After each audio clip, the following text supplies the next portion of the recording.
So what would you say if I offered you the same chance that I offered Will? I would say don't waste my time. You would say don't waste your time. That's right. Oh, that's right, Really? Coley. That's Coley all the way. That's Coley Bear. Go ahead, baby. Why do you say that? Tell me why.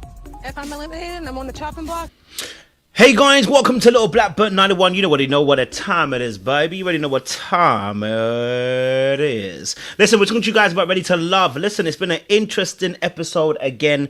Episode 2. I don't know. Episode 1 felt a little bit better for me. Episode 2, I don't know. I lacked a little bit of the substances. But listen, we're here to talk about it and break down the latest episode with you guys as well. And obviously invite a few people up onto the stage to have a conversation. But look, before we even get there, listen, make sure you do me a massive favor. You're liking, you're sharing, you subscribing. You know what I'm saying to you? Listen, we're going to keep it nice, sweet, and succinct today. We're going to make sure we get through this in a nice way, you know what I mean? I can't lie to you. I think this is a really good looking cast.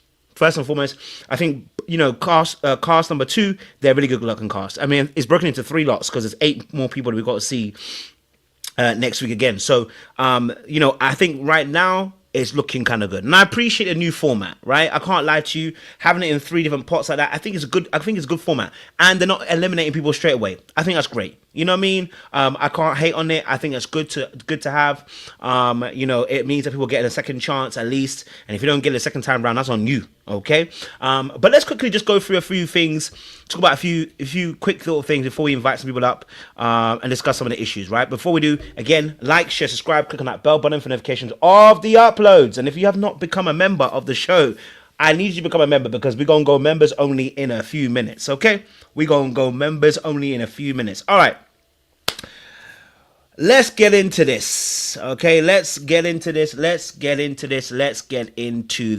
First and foremost, let me deal with Coley. The Mandem obviously let us know that she is very surface level, and I would not disagree with them. The conversations that we saw from Coley were simply you're 6 foot and you're kind, and that's all I need. And I, for me, felt very, very shallow, and it had a lack of depth to it. And I felt like, there could have been more to her conversations. She showed a lack of real interest and intrigue, and I felt like she could have done a lot more in the conversations. So obviously, she will have to turn up in the next batch and hopefully do a bit better. Hopefully, we will hear much more from her from here rather than from here, because I think she felt like her good looks will get her across the board and a few jokes. But unfortunately, maybe that's worked in real life where your beauty speaks before anything else.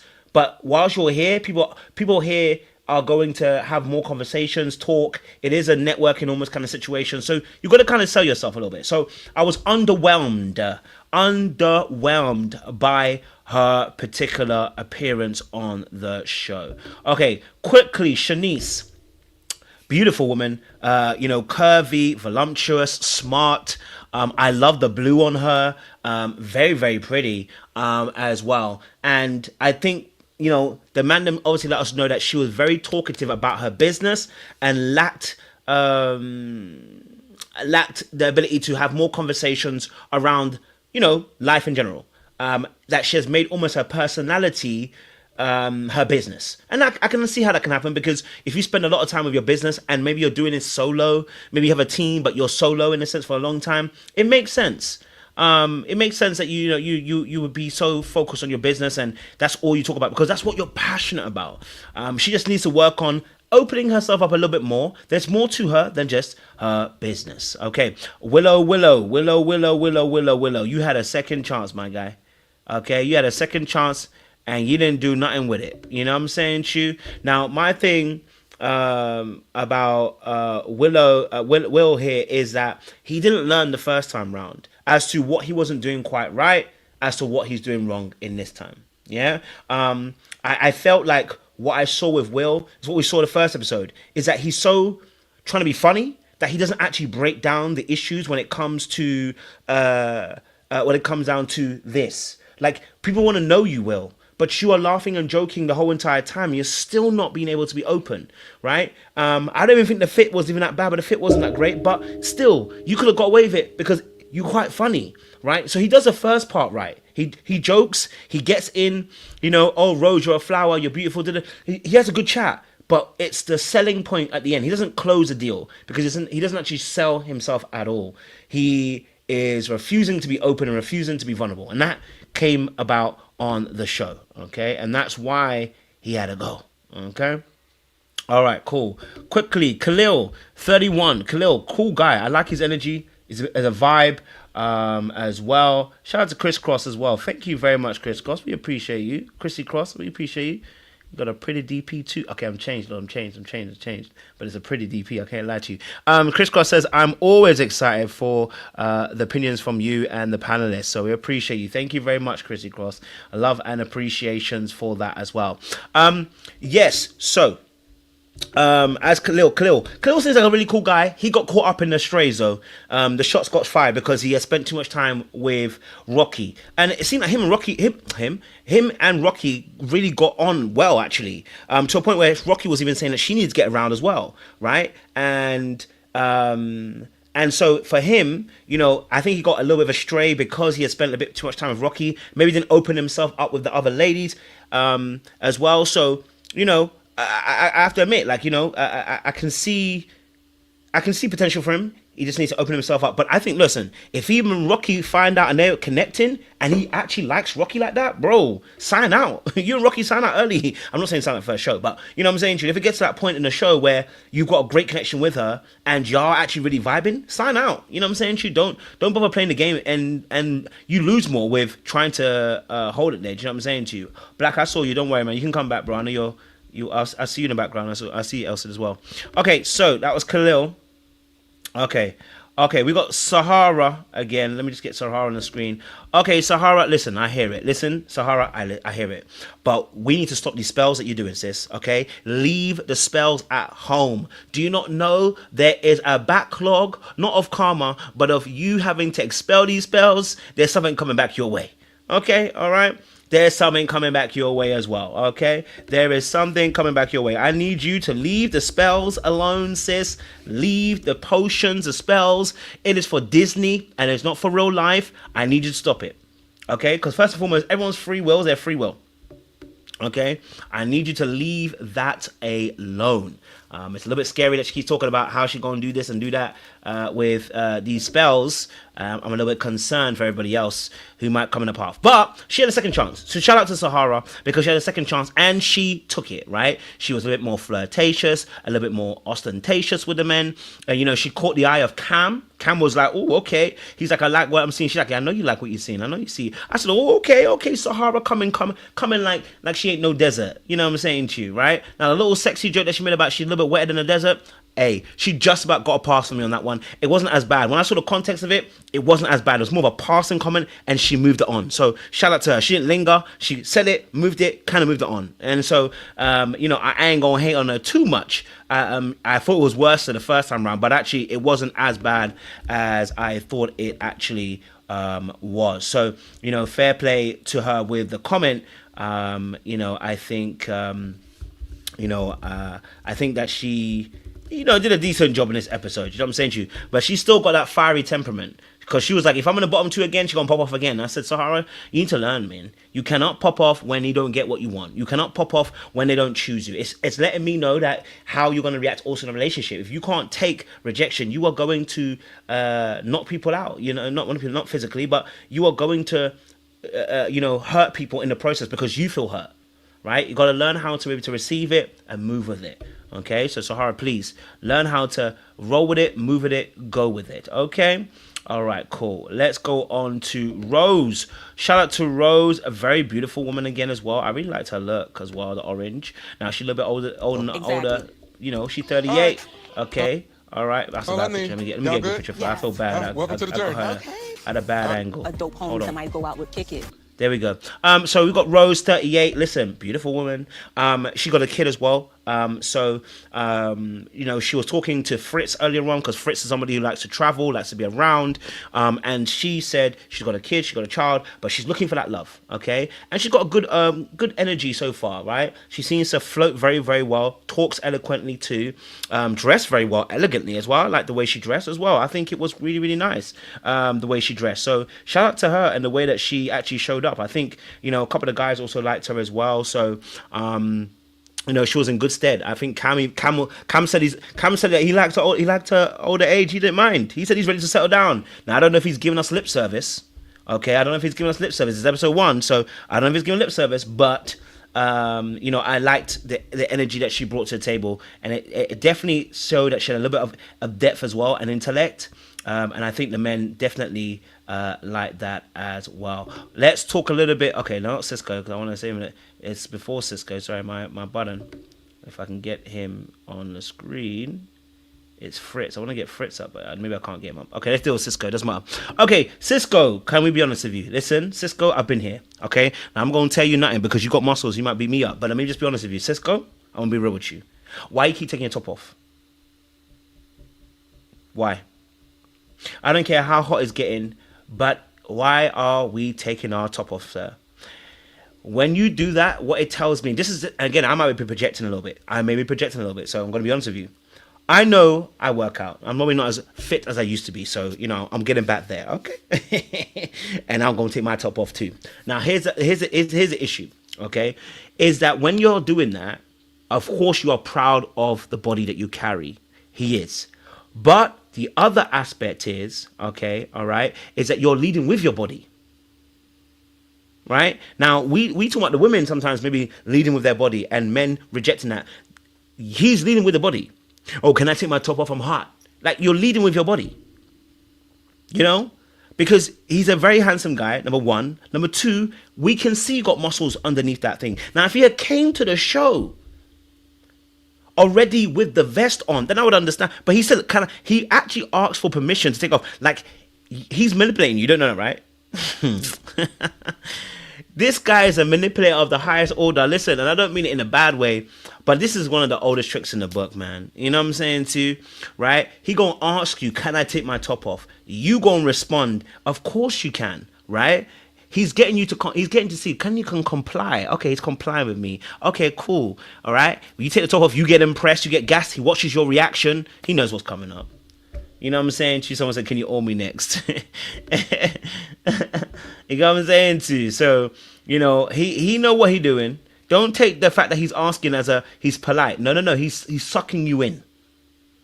Okay? He's sucking you in. Okay? And right now, you don't want to be sucked into that. You know what I'm saying to you? That's a deadly weapon right there. He's not 32. I think he said he's 40 something. He's not 32. I hope he's not 32 because damn, I don't misjudged him. Okay, let me get Like Cam we're up. looking for the same thing. I like Cam too. He's looking at me like I'm lunch, and I. All right, Cam, yeah? Listen, very good looking dude. Cam. Got the bald head look going on, the Morris chestnut. He got, you know, the Morris chestnut aspect. And, you know, he's a firefighter as well. You know, his conversations were pretty good too. Like, he didn't seem to be, you know, he wants to be known more than him just being a firefighter. I'm guessing he feels objectified, okay? All right? Maybe he's been on one too many calendars for the ladies, and he feels a little bit objectified by the ladies in terms of his firefighter-esque status, right? But he has had some really good conversations as well. He seems well-rounded, you know, and he seems very calm at the moment as well. So he's not showing any madness, just being a little bit calm, not too crazy. And I respect that. You know what I'm saying? Like, he isn't doing too much as well in that space. So I definitely see that. You know what I mean? So shout out to Cam in that space as well. Okay. Cool. Let me get my next person on. Now, Hussein. Okay, let me get Hussein because Hussein surprised me. Like, right off the Hold on now. Name dropping? We name dropping. Okay, for sure. Get Hussein. There's a certain vibe about her. Damn, I ain't gonna get her for. They're gonna make me do something I shouldn't do. Okay, cool. Let me get Hussein out. Hold on now. Hussein, let me get Hussein. Hold on now. I need to get a little video of Hussein because at least you can get something. Let me see if I can Now get we gonna run something. you up out of here. The one There we go. Hussein, listen, I ain't gonna lie to you at first. He had me in the first half. You know what I'm saying to you? I didn't know if he was gonna make it. Didn't think he was gonna make it. But I didn't realize he was 6'7". I don't care what y'all say. You know, if he was 5'7", he won't making it through. That 6'7" is an extraordinary advantage. But not only is he 6'7", he actually is a very intelligent individual. I believe he's a very handsome man, though. I can't lie to you. Skin tone on point. and he also is an interior designer. And so, I love that aspect of him where he's got that kind of, you wouldn't, and almost like you don't expect it. He's 6'7", he's an interior designer. Like, you wouldn't expect that. That's that enigma, that flip on it. Do you know what I'm saying to you? So yeah, listen, I can definitely see that, he is someone that is a dark horse almost in a sense. And he's not very loud or anything like that. He just appears. Like, I remember it was Rose who came past. Rose walked past him and was like, "Oh, he handsome," right? As she walked past, and he was wearing a nice simple fit black shirt, with the cream bottoms. Just looks nice and simple. So I appreciate that. I said, listen, this guy, dark horse, got to watch out for him. He's a creative as well. Yeah, that's how it usually happens. That's how people fall for him. Someone said, does he have an uncle? Maybe he does. Maybe he does. He looked a little bit like Idris Elba. I can't even lie to you in his younger days. I'm just gonna be honest with you. He got a little Idris in him. Just if you look at it at a certain angle, a little Idris in him. Just a little Idris, like Idris in The Wire kind of energy. You know what I'm saying to you? Just a little bit of Idris. Just look at it again. Just see if you see it. You know what I mean? If you see it, type in the chat. If you don't, type in the chat. You don't see it. You know what I mean? But I see a little Idris. Just a little Idris. Okay.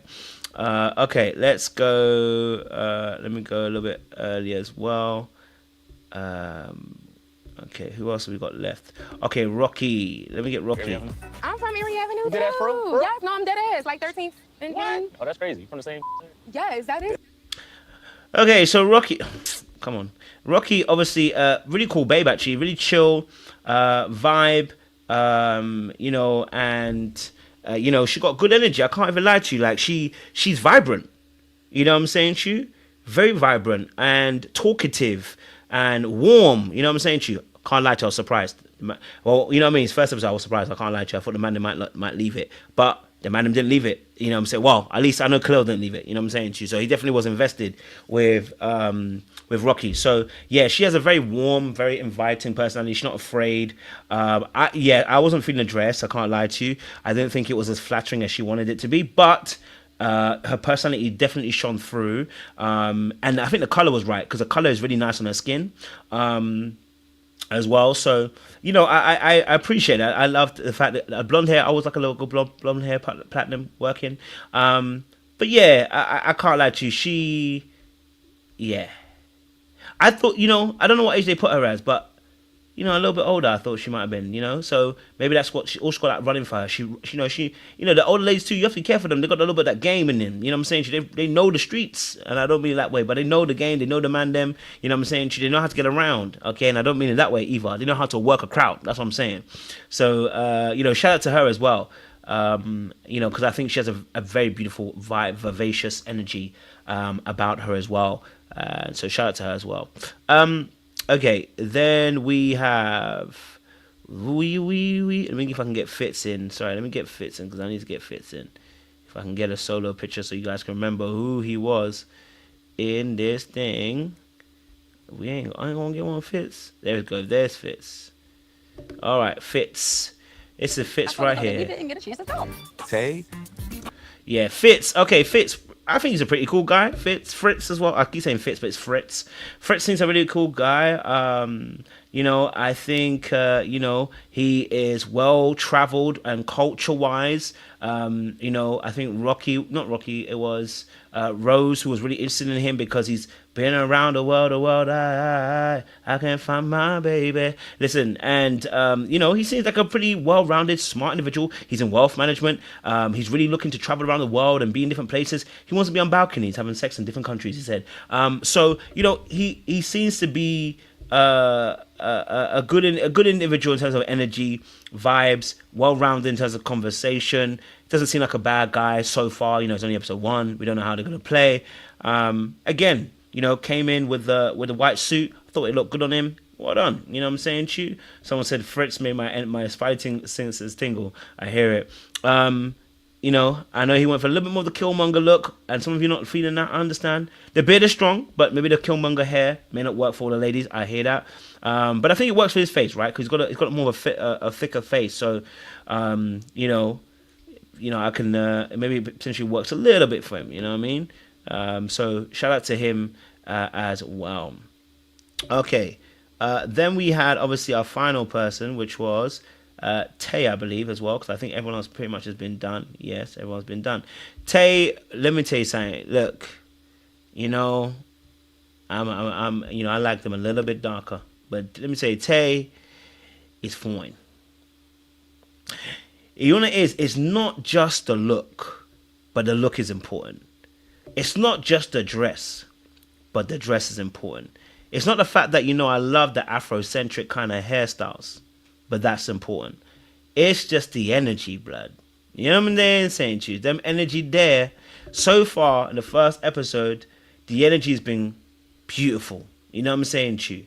Has been absolutely gorgeous. Beautiful, warm, inviting, you know, and just kind of, just good vibes, man. Do you know what I'm saying to you?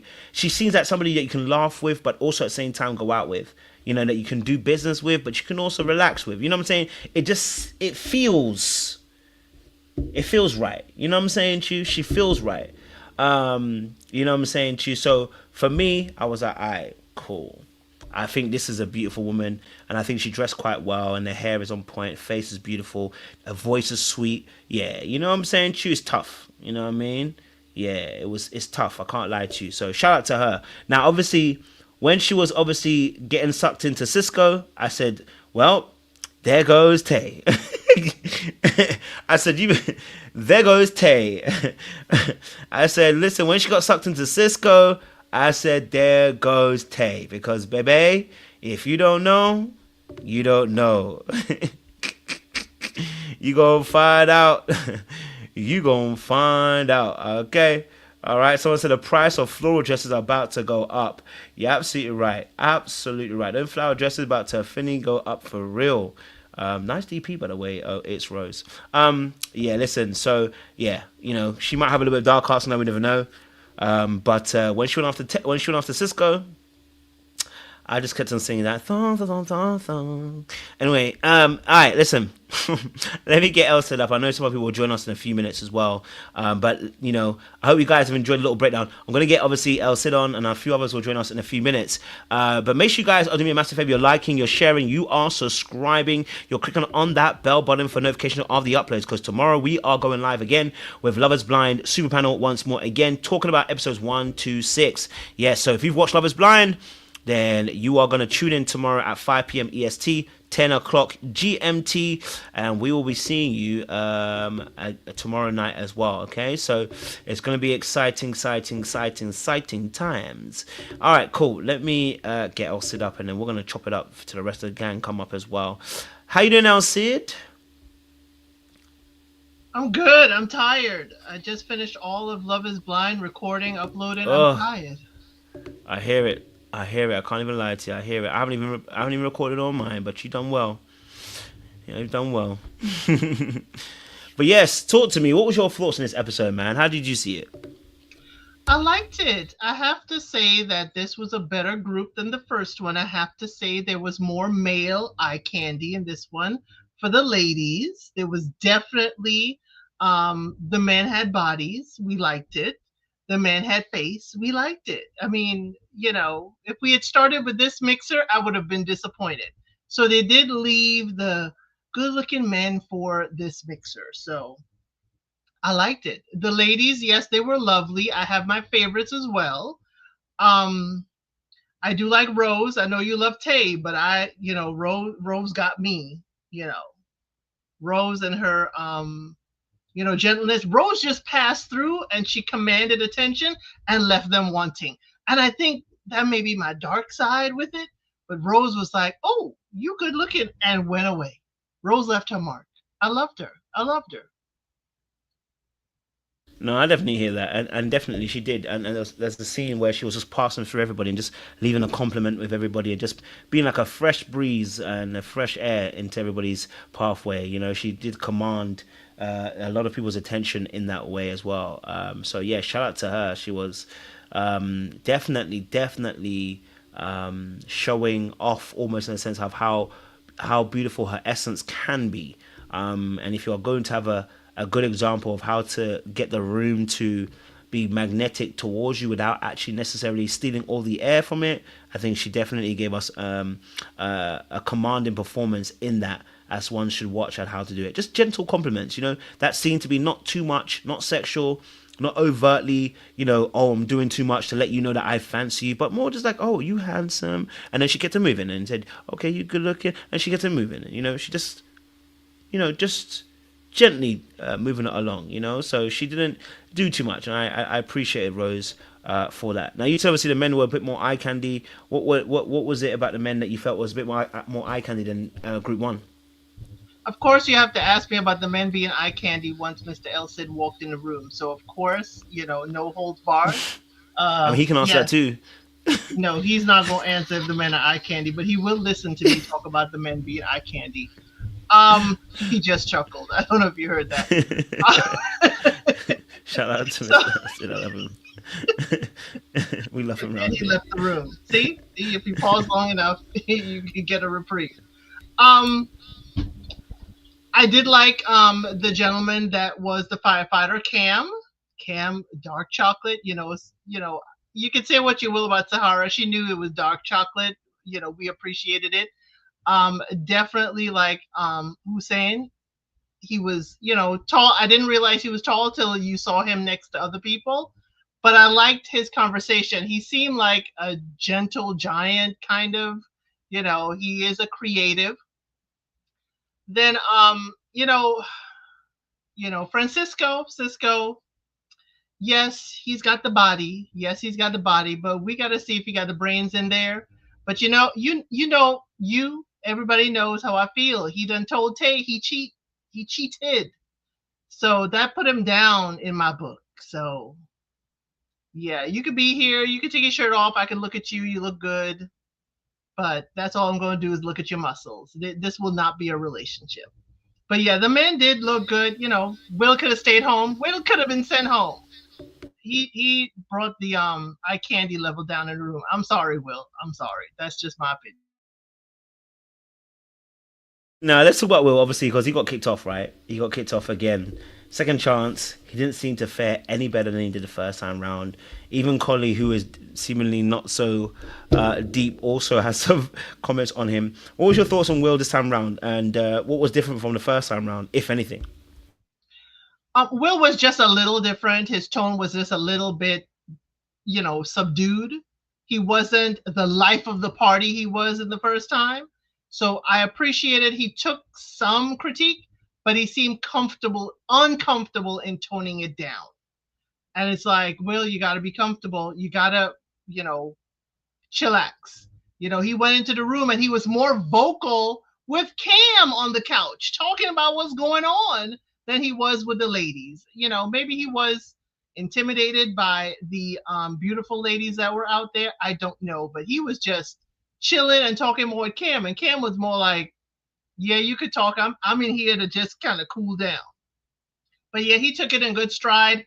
I didn't like this format. I have to say, I wish that Sahara and Will came in after the two groups came together with the brunch. So we would have had 4 people from each group on the bottom and then vote somebody out afterwards. That's what I would have preferred. So that I love to see a scramble. And I wish the people knew Sahara and Will were at the bottom before. Oh, that would have given me drama.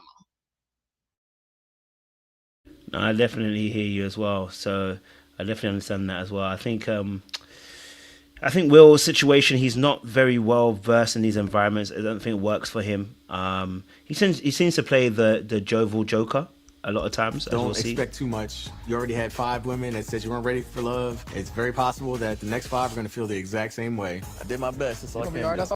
It seemed like he almost gave up as well before his time, and he doesn't want to work hard in that environment. Of course, I'm all down for they should like me for me, but I'm also aware that listen, sometimes the me that you're showing up with isn't actually you. It is a caricature of you, right? And I felt like with Will, that aspect of him was the caricature. It lacked the grace of having an aspect of there is multiple dimensions to me. It was very one-sided and very one way, and I was disappointed in him after having a second time that he didn't search a bit deeper in himself and bring a bit more depth to the table. You know, you got brand new people, bring something different. Even Sahara was like, okay, let me bring a bit more, you know, to the table and see how that's going to work. Once she found her mark, she hit it. She did not let go. She went to that mark and nailed it. And regardless of whether you like her or not, she saw an opportunity and took it with both hands. And I just felt like Will almost was like, I've been rejected by a beautiful woman before, I'll get over it and move. And I'm like, well, why were you here then? It's almost as if like Will got there and is like, I don't know why I'm here. Well, if you don't know why you're here, why did you turn up? You should have just let someone else take your place. It feels a bit wasted. I don't know. How do you see it? It was wasted. It was a waste of time. Will did not stand up in the eye candy meter with the men that were there. I'm sorry. Will could have just gone home. He knew he couldn't measure up with the men that were there. I'm sorry. Isn't that insecurity though, more than anything? Because even if you can't measure up, you know, like, does that mean that you can't show up and be the best self in that space? Insecurity or reality? Well, the reality is he may not feel, and what I mean by that, not necessarily that you're not, you can't judge yourself, but I mean, if you then don't show up as your best self, that's the insecurity I'm talking about. I'm not the fact that he's weighing up himself. Yeah, go for it. He showed up as his best self last week, and he's at the bottom. Was that his best self? Joking at inappropriate times? That's what I'm trying to say. That's what I'm trying to say. So that is not his best self. Because even just simply your time and your seasons in terms of you dropping jokes don't seem to be in alignment. It's not in alignment. They didn't like it the first round. They didn't like it the second round. We realized why Will is single in Philly. Maybe he needs to. We do, because he's unwilling to change some of his behaviors. Seaway, what's your thoughts to Will? Will got sent home again. He's out of there. I don't think it's his looks. It's his personality. His personality. He lacks confidence. He lacks seriousness. And I don't know if it was you or El Cid said it, but he counted himself out before he got there, and his lack of confidence to me oozed through the conversation. And if that kooky girl thought he was crazy, can you imagine how crazy he actually was acting? Like if the girl who was the whatever her name is, the one whose head is in the clouds, if she thought that he was crazy, what does that tell you? That's not good. He really gonna have to figure it out about what he going through, because there's no way in crap that girl should think anybody crazy. So, yeah, he's gonna have to figure this out, Kojo. I'm not sure, but I think it was his personality. His looks were. I don't think he looked no different than a lot of people on that show. So I think it was his personality. Yeah, I don't think he was out of place necessarily in terms of looks. I think he just counted himself out, and that can be ugly as well sometimes. It can be unattractive. Your energy can be out of sorts. Okay, we're going to shift it and move it. Shout out to Phil. Thank you very much, Phil, for the 5 memberships. He actually gave away 10, actually. So shout out to Phil with the memberships, you know what I'm saying, Chu? We appreciate you. You know what I'm saying, Chu? You know, so Phil, thank you very much again. He gave away 10 memberships. Shout out to you, brother, for helping out the crowd and bringing people in. Shout out to High Vibe as well, who dropped to 10 as well. Memberships for those of you who are in the crowd and not able to talk. Well, you're about to not be able to talk, so I'm about to press the button to say members only. But shout out to you as well. Thank you very, very much for gifting the audience, letting them also be our participant in the conversation as well. We got Wusa with Shelly as well. She is also now a member as well. We appreciate y'all, those of you who are joining. Listen, membership is £1, it's $1. I didn't make it expensive because I wanted you to not have to break the bank, okay? Now, I'm not going to sell you that it's a cup of coffee, because a cup of coffee is probably about $3 or $4. But I will tell you, listen, you're going to have some fun when you're around here. Great information, great talks. And you get to be part of the Gracious family in the Mineral Gang, you know, where we chop it up, have lives, and talk some real stuff when it comes to relationships and reality TV. So shout out to those who gave the memberships. Let me just put a little video for you. Yes, the new king.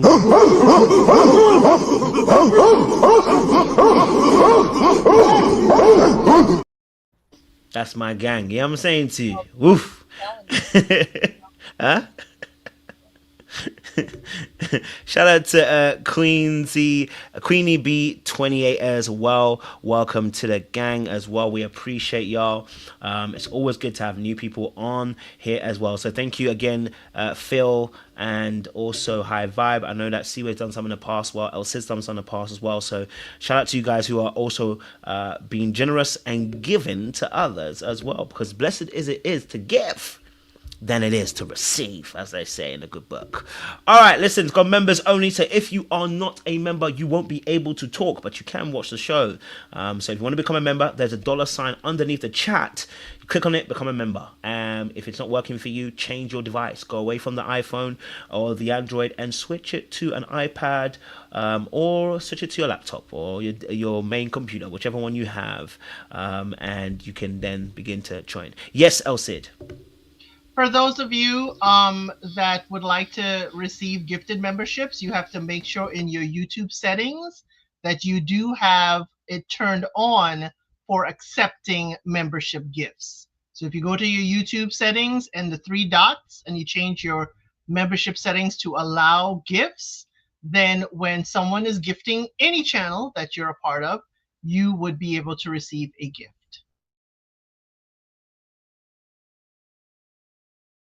Shout out to Darika. She said, "Did y'all know you can be can gift a membership even if you're not participating in the live?" I think that's pretty cool. It is pretty cool, Darika. Absolutely. So shout out to y'all as well. We gonna chop it up some more about some of the other people. Obviously, you've heard my little breakdown, but I'm gonna get Seaway and El Cid, and I'm sure a few people will join us a little bit later on as well as we talk. So yes, love the hair, Seaway. Let's talk. Some people then. Okay, let's talk obviously our good sis first and foremost. Let me talk about where she is. I want to see Shanice. We got Shanice and CISCO. Huh? We got clips. I guess you got a little clip. You got a little, just a little clip. You know, just a little something. Oh my gosh, you have to. Like I work, right. I work out, sleep, and repeat the same process. And do the same thing again, right? And I feel like that's why no one meets each other here, right? I would say. All right, cool. So our gracious queen, Shanice, and obviously our gracious king, CISCO. You know, they had a really good conversation. We know that Shanice is a very business-oriented person. CISCO, he's also, I don't even know what he's involved in. What was he? I don't know what he was in his thing. But obviously working out is a major thing for him as well. So, but unfortunately, you know, like she said, she can't meet people because of her business and her work. He too told us a little bit about his relationships in the past, and that was with Tay more, but rather than her. But he's open and ready to date. But it didn't look like there was much chemistry between the two of them that much. I think she liked him more than he liked her. But I wanted to get your perspective. I don't even remember that scene there at Seaway. How you felt about Shanice and CISCO? I thought it was an interesting scene. I think she kind of understood what she was saying when she was saying that like everybody is so into their routine and their business and their day-to-day that they're not going outside of their routine to talk to anybody. Like I did understand that, and I think a lot of adults can kind of, I don't know, relate to that, you know, just being in your flow. But it just didn't, there was no chemistry there. It seemed like they were just having more of those, like, you know, the conversations you have at networking events. It gave networking event. Also, and I know everyone's talking about her outfit. I understand what she was trying to do with the outfit. I think, though, it just didn't land. I'm still on the team where I understood the concepts of the outfit, okay? I understood the concepts. It just, in real life, it just didn't land. And I know we're going to talk about Mr. CISCO later, probably at his interaction with the girl with the flower dress. But Mr. CISCO is the exact reason why girls say they want dudes that be in the gym, but like you just don't want dudes that be in the gym. He seems like he also lacks substance, in my opinion. No, that's fair. He doesn't seem like he has a lot of substance, but that's just me. No, that's fair. El Cid? He works at the Philadelphia Housing Authority. You just said it, yeah. Yeah, he lacks substance. I think he leads with his muscles. You know how people would talk about a young lady wearing certain revealing clothing? Well, I think he just likes to undress to gain attention. Yes, he's working on his body, but he also has to be mindful if he has a partner, how they would feel about him, you know, being admired by other women. So this ain't the way you this is not the way you attract the long-term love. I'm sorry. I would have thought that he was leading with his body until I saw that sweat dripping down his forehead. And I know, Kojo, you talk about people should let you sweat on them. I respectfully disagree. Respectfully. When I saw that sweat dripping down the side of his forehead, I already knew that he was about to do something to cool off, because he literally was there and then just sweat was oozing off of his head.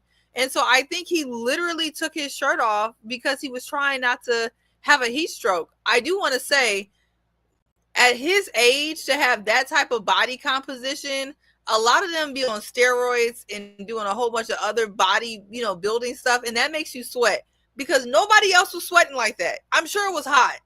I'm sure it was hot, but nobody else was sweating like that. I'm like, what are you taking in that gym? What are you taking? Because that was kind of weird. I don't think, I'm sure he liked to show off his muscles as well, but he literally looked like he was about to pass out, which is even more concerning. Will was sweating so much, Will brought his own towel. But, you know, CISCO took his shirt off indoors with tape. And that's where I kind of side-eye him. You were indoors with the young lady. Okay? Definitely hear you. What was your thoughts, obviously, in regards to Shanice? Because they said that she's very professional. Like, talks about her business a lot. What's your perspective on that? Like, in terms of, you know, it's the first day. People, you know, first day, it's not networking, but it might have felt like networking a little bit, you know. And she consistently is talking about her businesses and stuff like that. There was a clip with her and Calil, and she was doing that. What's your thoughts to that perspective, and why is it that some women might end up in that space where they keep on talking about their business? Oh, so do you want to go first? You want me to go? I think you said it. Yeah, they don't have. Some people don't have riz. They don't have riz, and they don't have outside substance. And I noticed, and this is with men and women, a lot of times people who have put a lot of effort and time into their profession, they make it their personality trait. And so for me personally, I experience a lot of that with both men and women, you know, like, especially in my profession. I feel like I'm one of the few lawyers that doesn't talk about me being a lawyer every day. There's so many of my peers that being an attorney is their personality trait. I go out of my way not to make me be an attorney being my personality trait, me being married being my personality trait. Why? Because there's more to me as a person. I think a lot of times people get so wrapped up in what their job title is that they forget that they are a person that has other hobbies, that has other things, I guess. And I think she's doing that. And I think a lot of women don't also understand that as a woman, that's very unattractive to a lot of men who aren't basement dwellers. Men who do not want your money, men who are not trying to count your pockets, they don't want to hear about you and your corporate structure. And I think a lot of business women don't get that. Men who don't want your money do not want to hear about you and your corporations and your businesses all day. Your titles, your JDs, your MBAs, your master's degrees, 1, 2, 3, 4, 5 of them if you got them. They don't care. Please come with something else. And I think educated women sometimes slip into that. You got to have more to you than that. And this is coming from an educated person. I don't lead with, hi, my name is Seaway. I'm an attorney. I work for X, Y, and Z. I don't lead with that. A lot of women do. And then they'd be like, oh my God, the guy doesn't care. He doesn't. He doesn't. I agree with you. I don't lead. I don't ever tell my degrees. I don't ever, upon meeting someone. And, you know, Mr. El Cid didn't graduate college. Does that define him as a person? Because I have a degree, it doesn't define me as a person. And Siwe said it best early. They treated it like a networking event. And I think that's where her head was. Like, these are people, they could be potential clients. This is a business event. Who are you in a relationship? And also, she kept on talking. Did she want to learn anything about these men? She left no space for the men to share about themselves. So again, she likes to also hear herself speak. She's trying to sell her businesses. And at some point, I'll be like, lady, aren't you tired? That is a lot of businesses to be running for you to get them to a level of success. You know, she looks beautiful and everything. She's very soft spoken, but what she had to say, the men did not want to hear. Also seems like you don't have time for them. A lot of men, they're trying to figure out how you can fit into their life. And vice versa, right? And I think when you spend all your time talking about your 5011 businesses and the things that you're doing, if I'm a man, I'm trying to figure out, like, how does this help me? How do we fit into each other's lives? Because it just seems like you're working all day. If you're telling me that you don't even have the time to go out there and date because you're too busy, and now you found yourself here, I'm just going to assume that you don't have time to fit yourself into my life. Personally. So I think that's kind of where she fell short, to be honest. No, yes, I think also as well, it shows maybe there's a lack of anything outside of your work as well that you're maybe passionate about, or you're doing, or as a hobby, or that you're enjoying. It's actually a signal for her to do a bit more outside of work, to spend a bit more time, you know what I mean? That she can do more, you know, because she's a very beautiful woman, you know what I mean?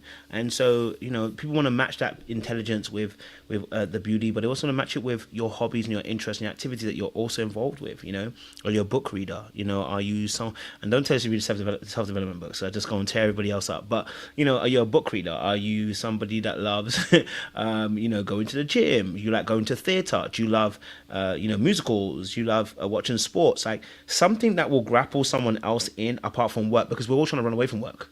In most of us, right? Most of us, our job is our career, but it's not necessarily our passion of love. You know what I mean? So when you now talk about your job, your business, most people are not going to interact with you on that level in terms of like, oh my God, yes, finally somebody who just loves their job. Like, it's not the same thing. Do you know what I'm saying to you? So I think if she can just open herself up a little bit to have further conversations around things that actually genuinely interest her, and if she hasn't got it, and I know this because this happened to me for a long while.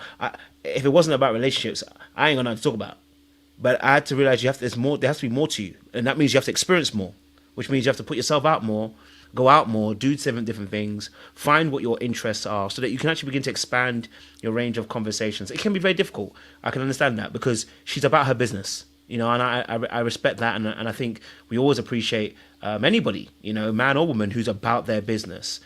So we appreciate that. Just wanted to expand herself a bit more.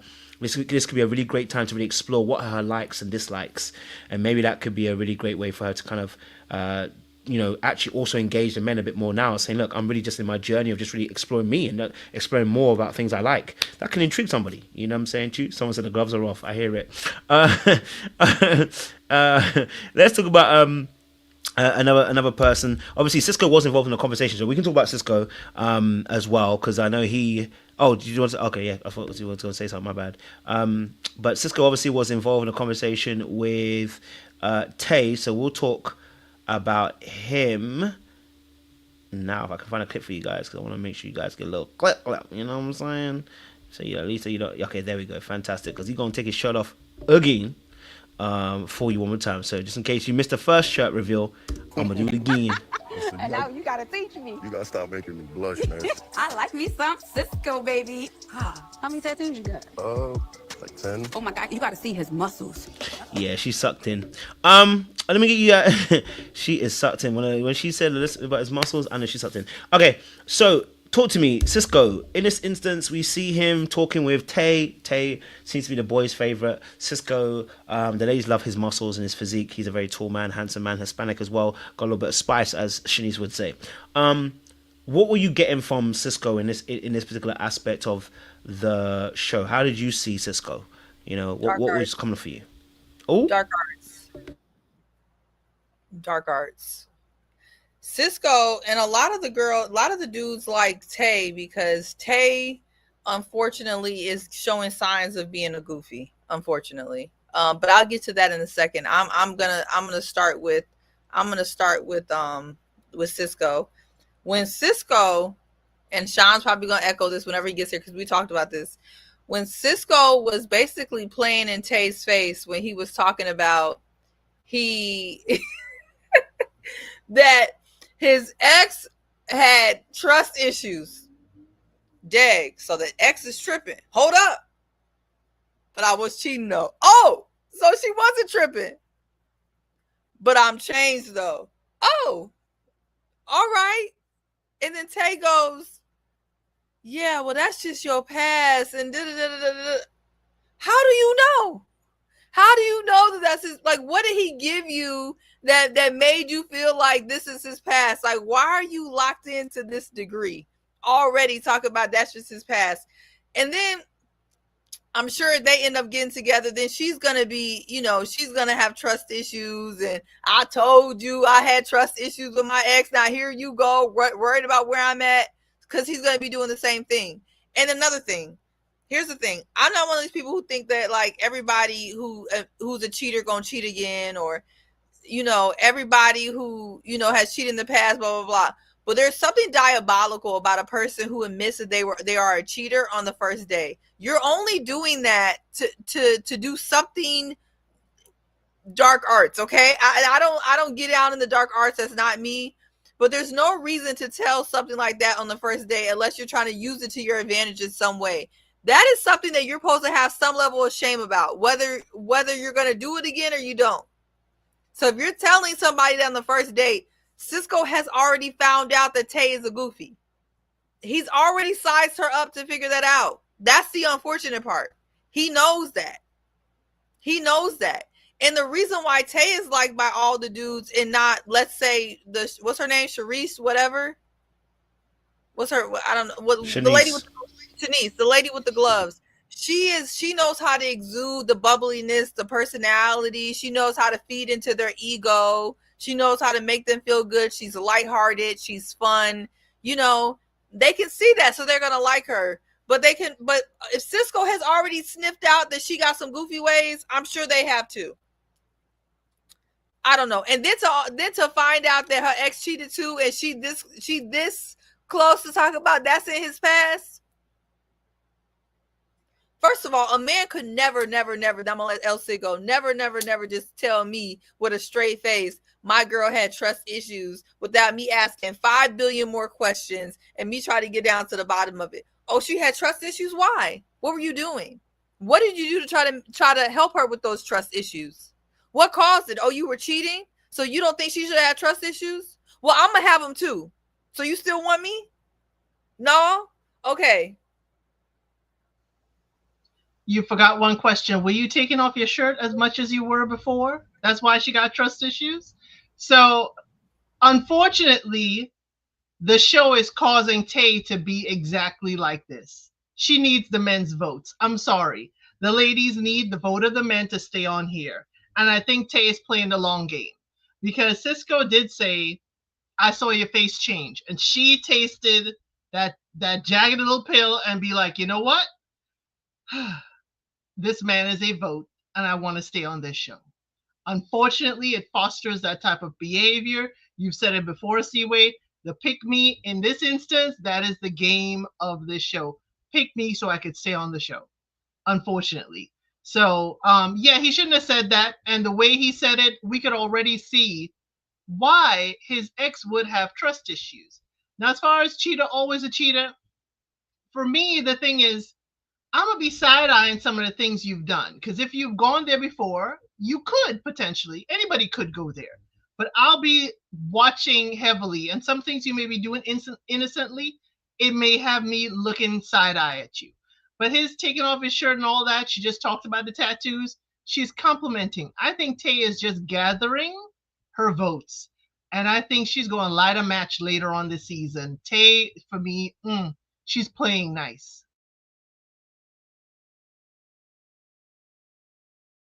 Man, I mean, listen, hey, I think I definitely understand what you mean about the dark arts. He definitely, when he said obviously the ex was kind of crazy, or at least I think he said jealous, and he doesn't like the jealousy, and then went on to explain about the fact that he had cheated. That's diabolical stuff. I just want to be honest with you. That's just diabolical stuff.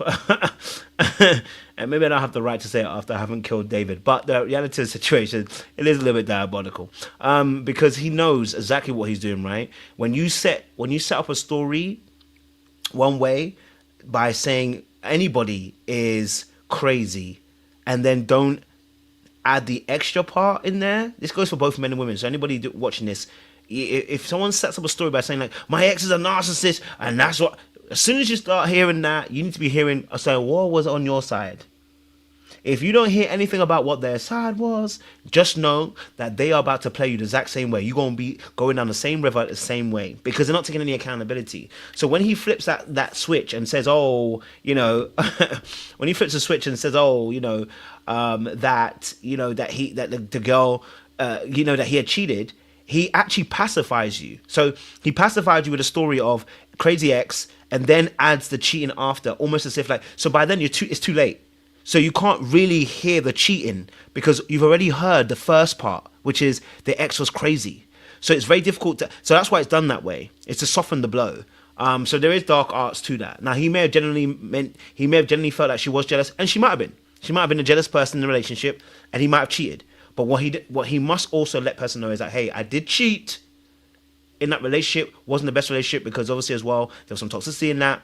Blah blah blah blah. That's not the reason why I cheated. He should have made that very, very clear that the two are different.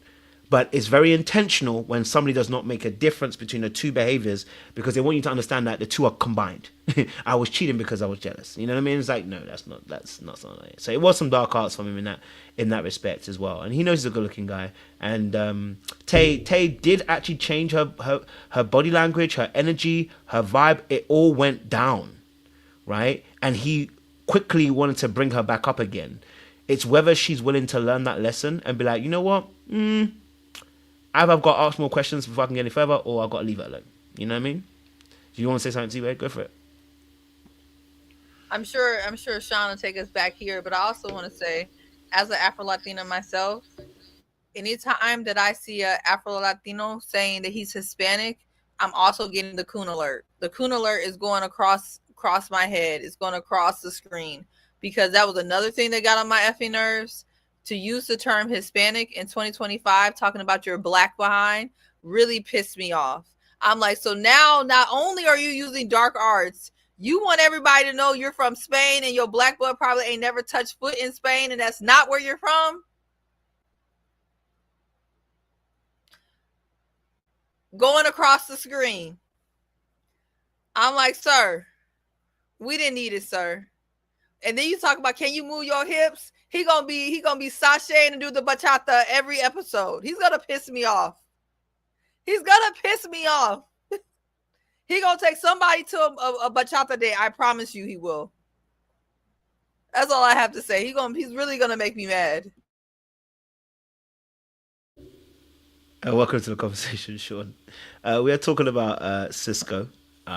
If you need a clip, I can play a little bit of the clip so you can watch it and just remind yourself. Take it off. I'm hot anyway. I'm hot anyway. Take it off. He was sweating, y'all, but he got all these tattoos on here. He was just looking so scrumptious.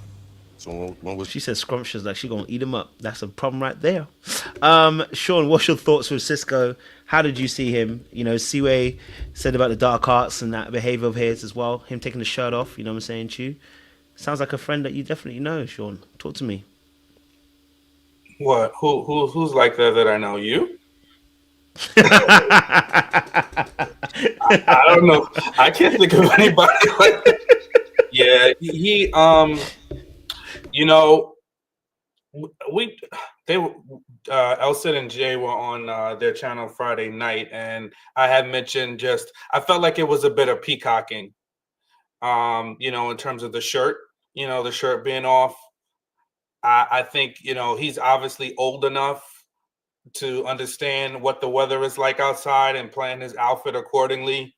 You know, he could have wore a linen shirt, so many other options, but to be in that type of setting and then to, you know, be running around in a wife beater, I don't know. Call me elitist. I'd be willing to accept it. I might be but I just think it was just kind of tacky and lowbrow, you know. And then I'm not hating on him, you know, he's in great shape, but he could have worn a lot of other things that could have, you know, let us know that he's in great shape without running around and taking off his he had on a short sleeve shirt, and then he had to run around and take off his shirt multiple times. I just think, look, bro, you're over 40. You're in an outdoor event. It's not like formal, but it's like semi-formal. You're meeting women for the first time. I just think it's tacky, it's cringy, you know, and just prepare yourself better, you know, when you're coming out. So I didn't like it. I mean, I guess it's not really for me, but just seeing it, it did get very, very cringy. It's different when, you know, they eventually go to, you know, they'll eventually go to like a house or a resort. And then, of course, obviously in that environment, you're around a pool, you're in a backyard. It's a very different setting. Of course, it's more than appropriate to do it then. I just, you know, I didn't feel like it was appropriate there. And it kind of gave me a glimpse into his personality. I'm kind of, you know, I'm hoping that Tay, I like her. She's beautiful. I love her energy.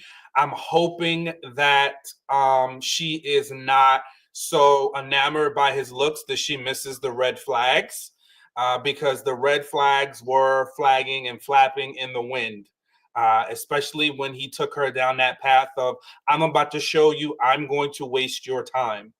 Because I'm sorry, I get the energy that I do get from him is that he's going to waste your time. He's going to take you down a windy road of, you know, not going to give you what you want.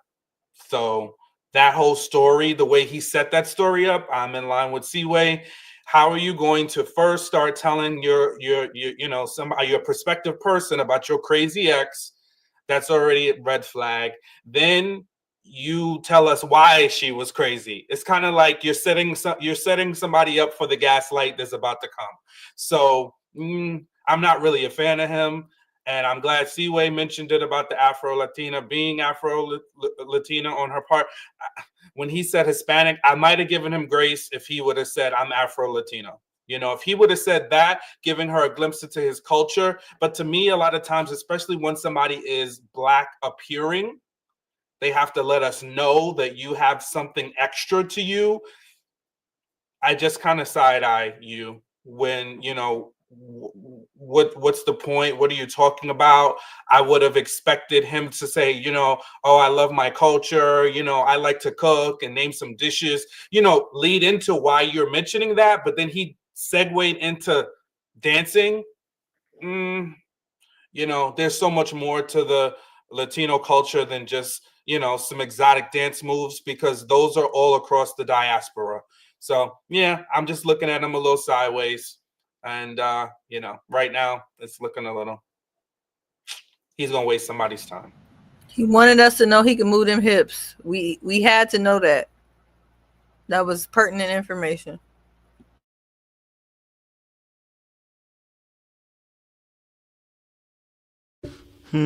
So what does CISCO need to work on going forward? You know what I mean? What does CISCO need to work on? Because obviously he's like I said, he's peacocking, he's showing off. I understand that. What does he need to work on? Appropriate clothing for the temperature and the environment, the weather. So he needs to work on, you know, looking at the weather app on his phone, whether it's an iPhone or an Android. I don't want to get anybody riled up, you know, but he definitely needs to look at it and then find the appropriate clothing that is geared to his setup. You know, some people are heavy sweaters. Find the clothing that's going to be least, you know, appropriate to sweating. And then I think he needs to, the same way we talked about Shanice, I heard a little bit about that, you know, find things that are interesting to talk about. Men struggle with this too. You know, find things that are interesting to talk about. You know, find a way, you know, we talk about that elevator pitch when you're dating, especially in a, you know, a high speed, you know, whatever they call that dating. I sound like I'm old now, whatever that fast paced dating is, speed dating. Sorry. You know, when you're you got to have like 30 seconds to capture somebody's attention. Men, and we all need to have like, what's your pitch? You know, 30 to 60 seconds. how you can tell your story, and it can go longer, but like in that first second, you want to figure out how to capture yourself, and with enough information that it's going to, be able to, tell little tidbits without being overly cringy, without, trying to, also tell too much about yourself when the time's not right. Yeah. Any other solutions for CISCO, ladies? I was trying to see how old is he? Is he 38 or is he in his 40s? Why does OWN have him at 38? What is with OWN in these bios in their website? I don't know why they do that. They be lying on everybody. This man ain't 38, right? No, I saw 41 somewhere. Yeah, they posted 41 before. Okay, so now they have. Okay, well, I was gonna. Well, Phil's still 50, so obviously with CISCO, I think with CISCO that I think like you said, Sean, I think if he can just work on some other things other than just his muscles, like his muscles are always going to speak. You know what I'm saying to you? Like they're always going to protrude.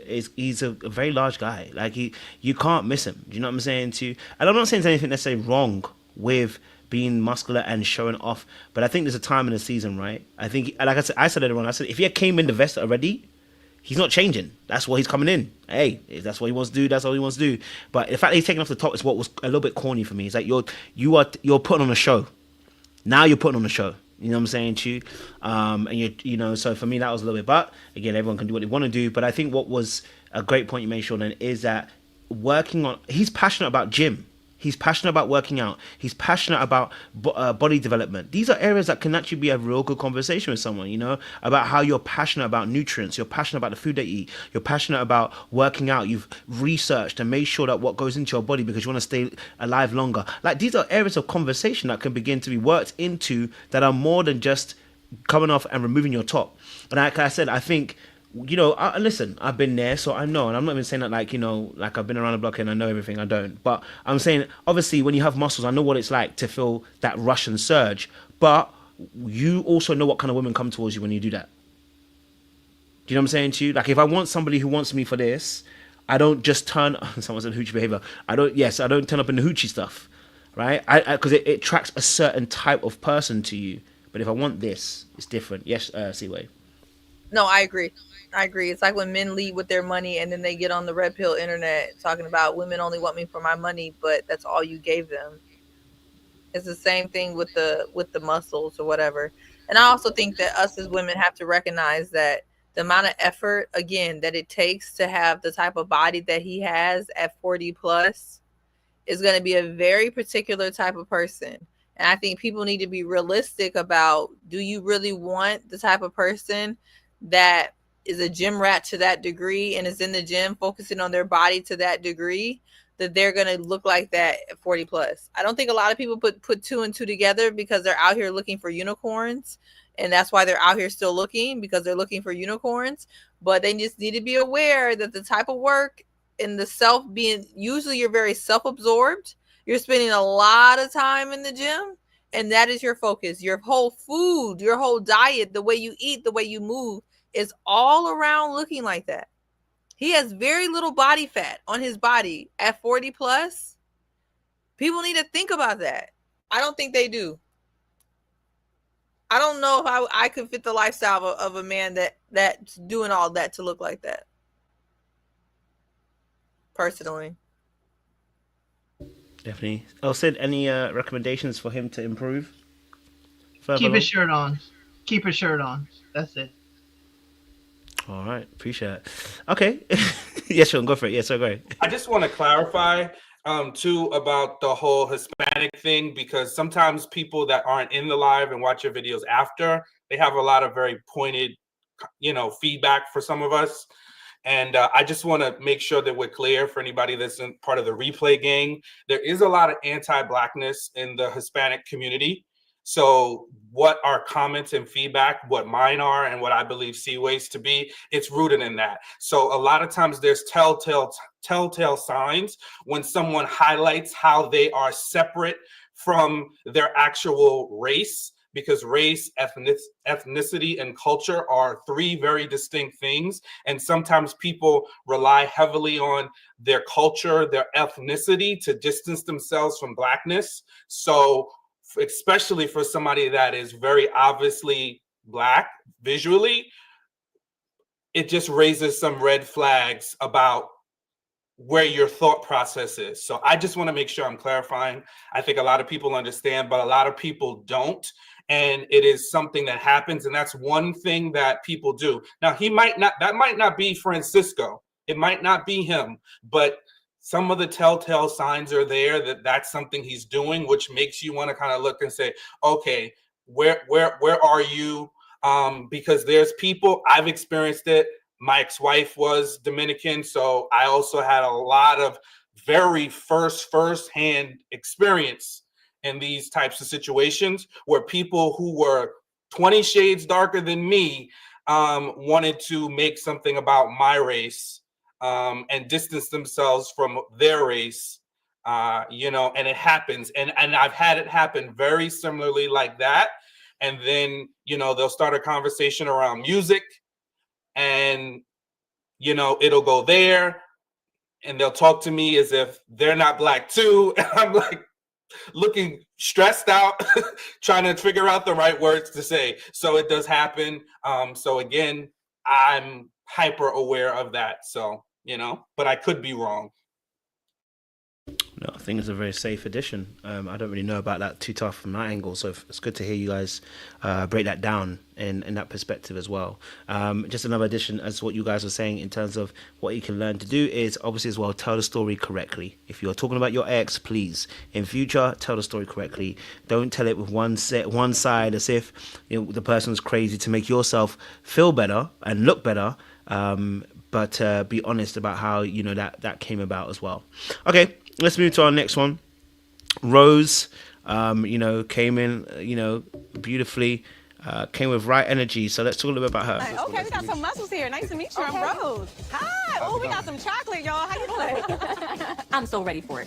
Everybody be like, oh, I don't need a man. No, not me. I need a man. And I think about it every time I try to reach up in that top cabinet and can't reach something. I need a man. Yes, Rose, you do, and you deserve one. You beautiful, you fine, and you chocolate. But let me be professional. What's your thoughts on Rose? She came in, nice with the energy. She was eloquent, and she seemed to be a breath of fresh air. But how did you perceive and see? Yes, Siwa, you said you like Rose. Talk to me. Loving Rose, body tea, face tea, hair tea, energies tea, all the vibes, self-awareness is tea. How she clocked that man who's trying to worship, I guess, his shoe and shoelaces. I don't know what he's trying to worship. So yes, I love Rose. I love how she came in confident. I wish I was able to be, so just open like how she was when she walked in the room. She wasn't trying to take up energy. She was just trying to, she made her presence known and she kept it moving, gave a little compliment. Ladies, this is why we talk about you can give a little compliment without looking thirsty. That was Rose. Exhibit A of giving a little compliment without looking thirsty. She gave her a little compliment. She complimented the women too. She don't seem jealous. She don't seem like a hater. I loved her energy. Pretty lady. That's my initial thought. That. Yes, Sean. Yeah, I loved Rose. I really liked her. She's my favorite switch from Coley to her.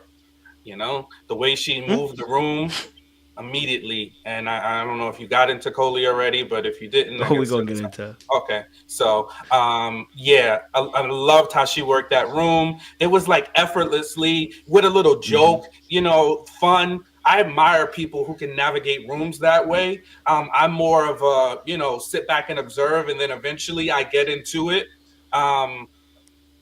But the way she just introduced herself to people was very attractive.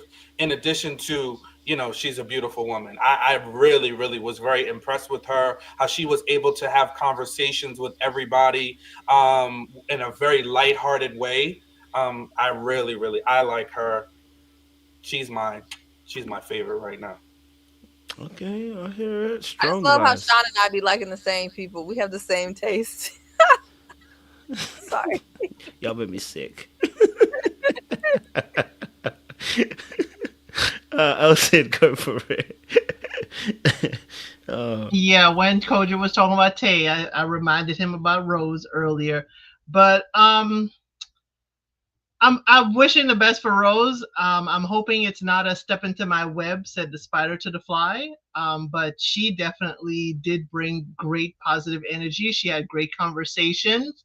She showed a way that you can talk to someone about your work and what you're doing, her interior design. She spoke to Hussein about it, and they had a great banter. She did work the room, and she changed the energy in the room. So I did appreciate her.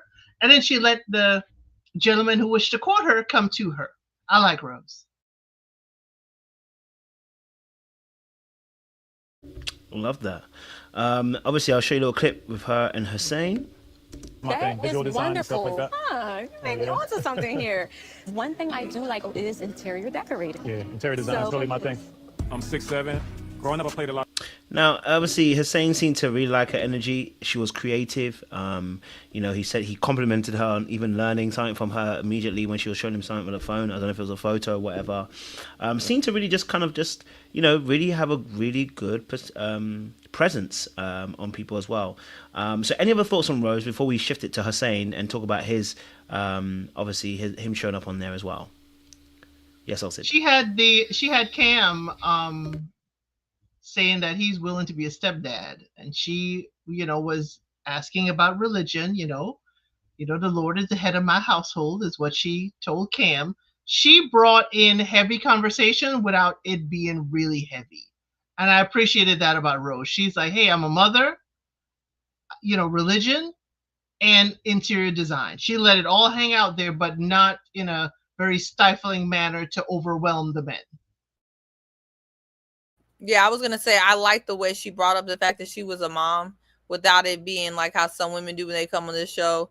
I'm a mom and that's all I care about and it's my world. She didn't do it like that. She was just doing like, hey, just a FYI, I'm a mom, to get that, just out there. And I think that was really smart, because if that's gonna be a problem, she's better to know now than later. So I like the way she got it out there, because I do think that's something that you should get out there pretty early. So I just wanted to add that. And there's someone that wants to know if she willing to have other children. That's what I need to find out about Rose. Someone needs to find out about Rose. I'm sorry. Oh, well, I got you, bro.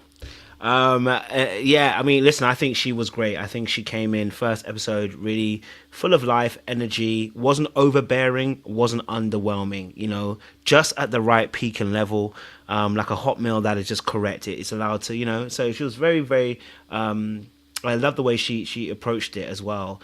And everyone seemed to have a really good impression of her in that space. So definitely got a good opening presence, you know what I'm saying to you? Of course, we'll find out when it comes to the rest of the show, but I think Siwe made a great point as well. We have seen in previous seasons where the women that they choose make their children their whole world.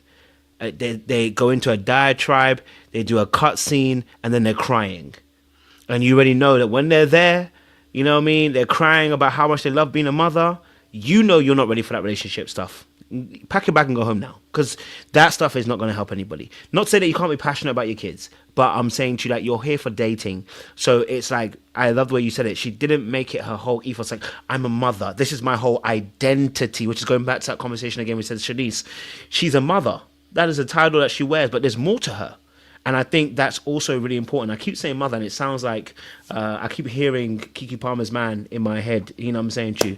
But I think that's such an important aspect as well. It creates more opportunities for people to be able to connect with you, because if I'm a man, I have no children. Maybe if I haven't started that process yet, if you keep being in the space of I'm a mother, I can't you're not allowing me to identify with you and connect with you. So it's really powerful what Rose did. I think it's a plus in what she did, and it's good to have that positive kind of reinforcement. For anybody who's out there dating, your kids are great, but don't make them your whole identity. Okay, you have a separate identity to them. What do you love? What do you like? What are you passionate about? You know what I'm saying? To bring that to the table, and then the addition is that your kids, you are a mother as well. So yeah, definitely, I love those points that you guys have stitched together. Any other thoughts on Rose before we shift it to Hussein? No? All right, let's shift it to Hussein. Out of basketball, but as I got older, I started to realize that visual design and interior design was actually what I really wanted to do. So what I like most about Rose, besides that amazing dress that she had on that complemented her complexion and her face very well, was just the ability that she had to be creative. She showed me some of the interior design. Okay, so they're both obviously into interior, so that's probably why they really connected. What's your thoughts on Hussein? The 6'7" interior designer. He can definitely reach the top of the wall, the ceiling. Sorry, I should say. But what's you guys' thoughts? That sounded really wrong in it. I should probably put a pause on that. Yeah, it sounded a little bit off. I can't lie to you. Yeah, it needed a pause on there. I can't lie to you. It sounded a bit wrong. But yeah, what's your thoughts on? What's your thoughts on Hussein there? I don't know if Deacon Daddy Davis wants to go, but go for it. You're gonna give me that intro. He's not gonna respond to that. And then you're gonna ask me to talk about a man. I'm on my journey, of unpacking misogyny, but you don't make it easy. You don't make it easy for me to drift back into my toxic old ways. You want me to be better, don't you? Help me. Don't hinder me, please. Jesus. Nevertheless, he seemed like a solid dude, and very comfortable with himself. Speaking of that topic we were having, being in a field that generally, I don't want to stereotype, but it's generally not a male-dominated industry, and he just spoke so passionately about it. So I respect that. He reminds me of, oh man, what's the brother? There's a show, Queen Sugar. And there's a guy, Ralph Angel, that was the lead character on that. Whatever that guy's name is, he reminds me of him. Solid brother, very tall. So I know the ladies are gonna love him. Dressed nicely from what I could see. So I like him. And he had like Seaway said, lots of substance, and I think he's gonna sail through this ready to love process. So.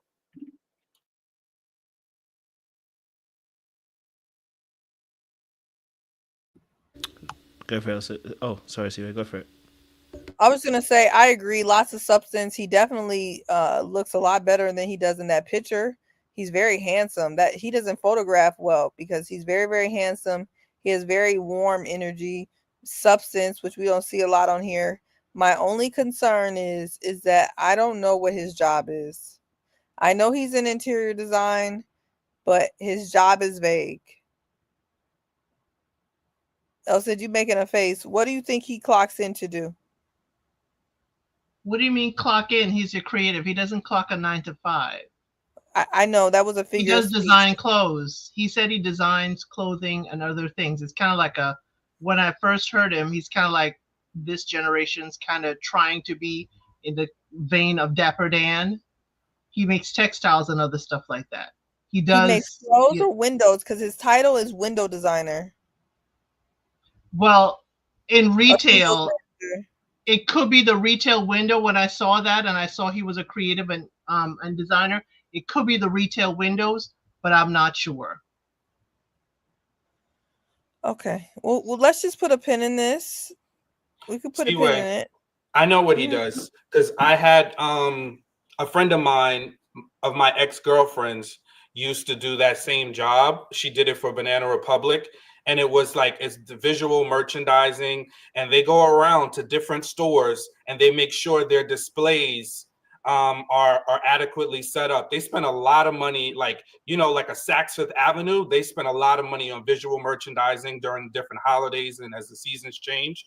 So he would be somebody like that. I don't know if he works for a particular brand or he just works across various brands if he's an independent owner, but they go around to different stores and make sure your your setups are organized to where it's going to drive the best sales and position the clothing. So that's what that does.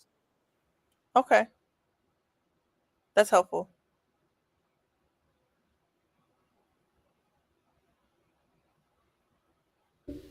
Oh, Sid. I'm hopeful for him. I'm hopeful of the connection he had with Rose. You know, he's quiet. I'm hoping that means he's observant and he knows what he wants. But again, everybody here on Ready to Love is single, or at least professes to be. So I'm wondering, what is his dating history like? You know, his height is one thing. All the ladies like the height, the 6'7". But what is your dating history? So that will be my question to him. But I do like the fact that he is a creative, and it brings, you know, a breath of fresh air. He and Rose did bring a breath of fresh air into the mixer.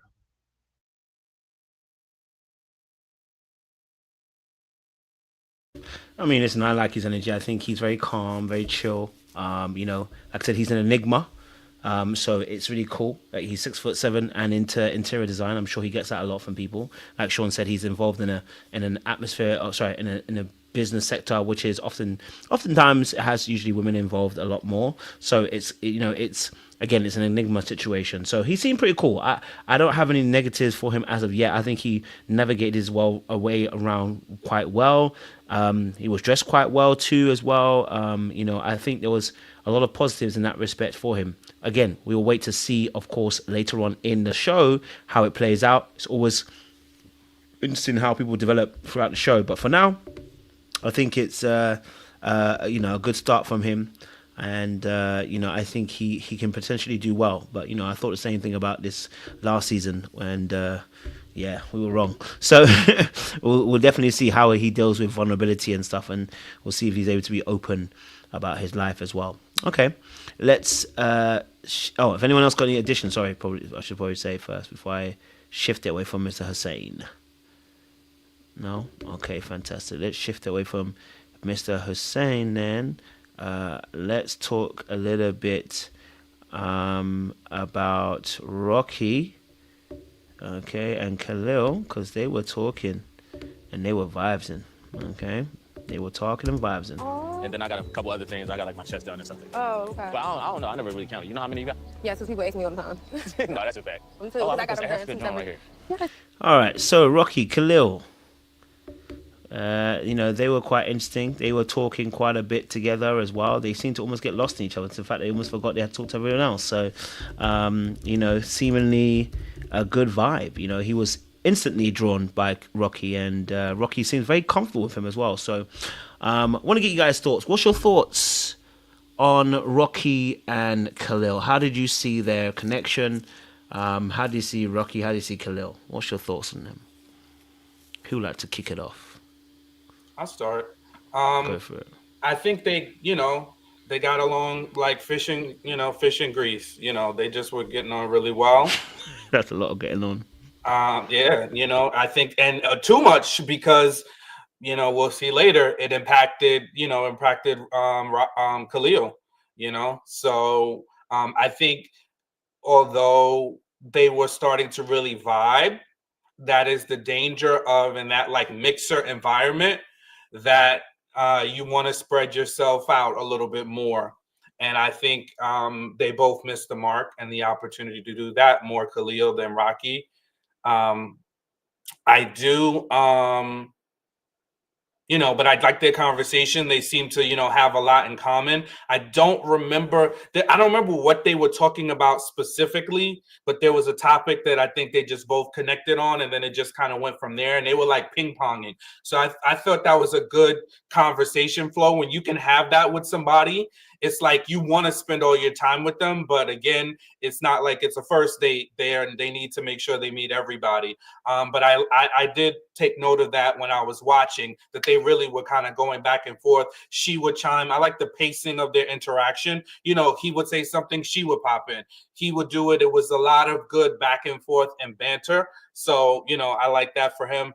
He was, again, dressed appropriately. You know, he looked nice. He was able to, you know, again, what a gentleman does, a mature person. You know, you're in an environment, you wear one outfit. He was able to take off his blazer and he had on a shirt underneath. You know, I don't know if it had a sleeve or not, but whatever, it was appropriate. You know what I'm saying? Without him like lifting and reaching up off over your head and taking your clothes off. So, you know, I respected that. Only little picky part about me, he had the little tag of his blazer on the sleeve. You know, for gentlemen, you wearing a blazer, take the little tag that sits right here. You just pull that up. But that's a little stupid. That doesn't mean anything about his character. It's just a little, you know, my eyes goes to details. But yeah, I like both of them. I liked him. He seemed solid, you know, and you know, she seemed okay. A little bit too much tattoos for my taste. You know, I don't want to tear her up over it. Some people don't mind. To me, it's just too many tattoos, large, all placed all around her body. I'm, you know, just not really necessarily my aesthetic, but, you know, she seemed like a nice girl. Maybe he's returning the jacket after the mixer, Sean. Okay, maybe. I did like their banter. Yes, he did have short sleeve. He did come in well dressed in a jacket.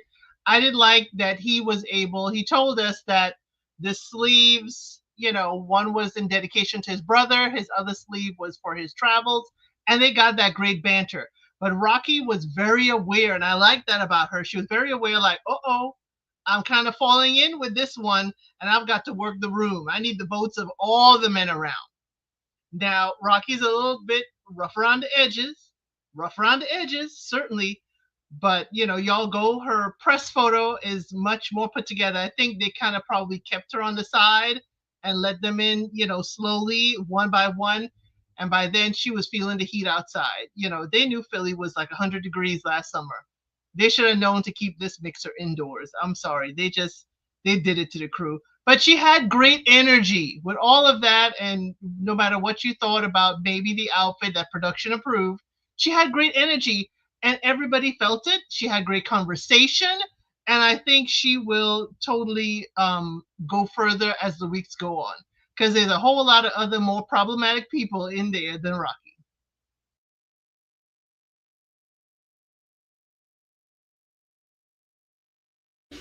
Siwa, what's your thoughts to Rocky and Calil? They had a really good vibe. She just wasn't my vibe, but I don't want to put that on Calil. They seemed like they had a really good vibe. So if he was okay with her presentation and vibe, then so am I. That's about as nice as I can be.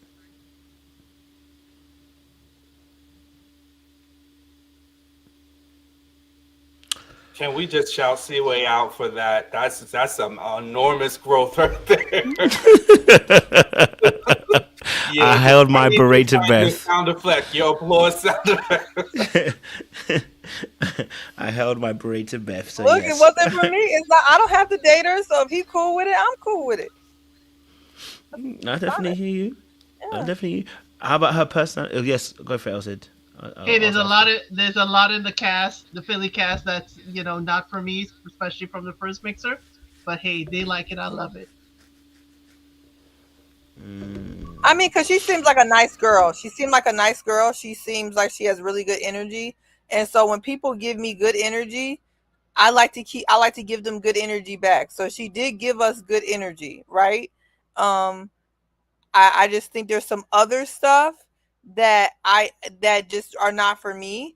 But maybe, you know, we're just different people. We come from different backgrounds, and we just have different things that, we're just different. So that's why I say it's just not for me. It's not for me to cut her down. You know, if it works for Calil, then that's perfect for me. That's it.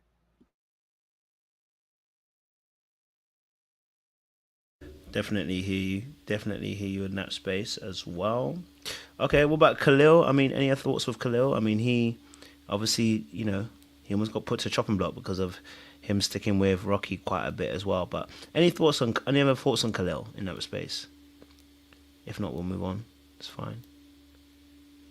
He looked much better in the mixer than he did in his picture. I want to see his, I like that he had his dreadlocks pulled together, very well done. He looked very, very good. The color complemented him. We didn't get too much conversations with him, but he wasn't too problematic. He was able to open up. He was able to talk about himself. So I'm intrigued by what else we will hear from Calil. Cool. Sean, your thoughts? Yeah, I mentioned it earlier. I think it's unfortunate that he spent so much time with Rocky that the other ladies put him in the bottom. I'm curious to see like what the real deliberation did they not. I mean, we know Will wasn't obvious, right? He winds up there too with him, but I don't understand. Like, he's not somebody typically that I would expect to be on the chopping block the first day. So I'm curious. He didn't sound like we heard anything inappropriate. You know, like I'm just curious as to what happened and why he got placed on the chopping block. You know. I'll definitely hear that. Definitely. Okay, let's move on from Calil and from Rocky as well. Let's move to the next person. Let's move to the next person here.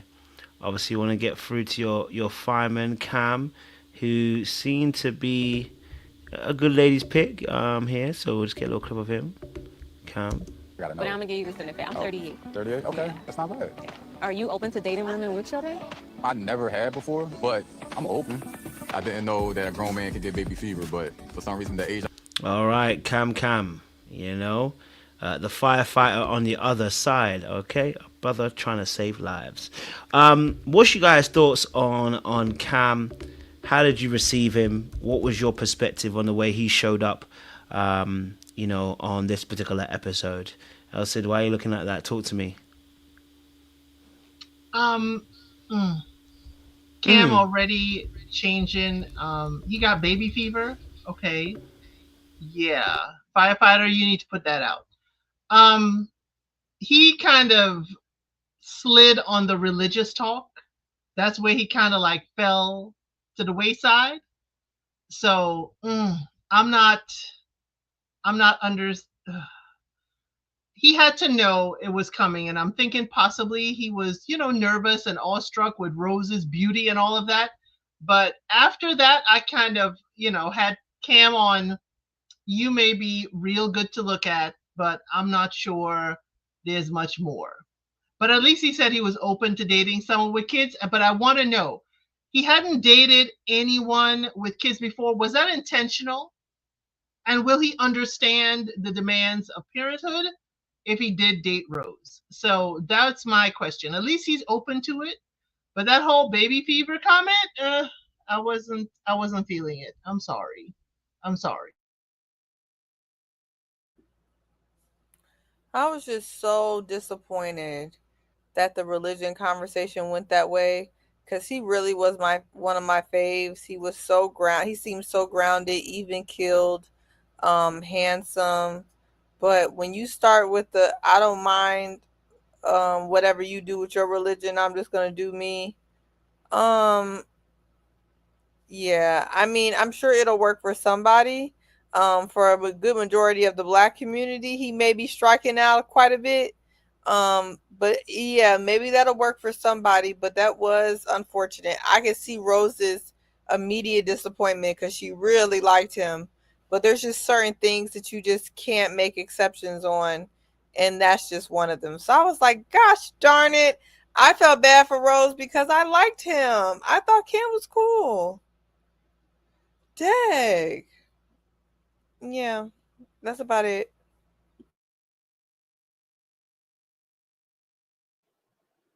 Yes, very similarly. I was disappointed in his conversation. And listen, I don't need him to be, speaking in tongues. It's not like that. I don't need him to be shouting on camera.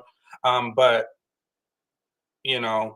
as a culture, typically we are Christian centered. I don't know if that's a thing, but you know what I mean? Like we want you to at least believe in God, right? We want you to at least have a base, and be open to,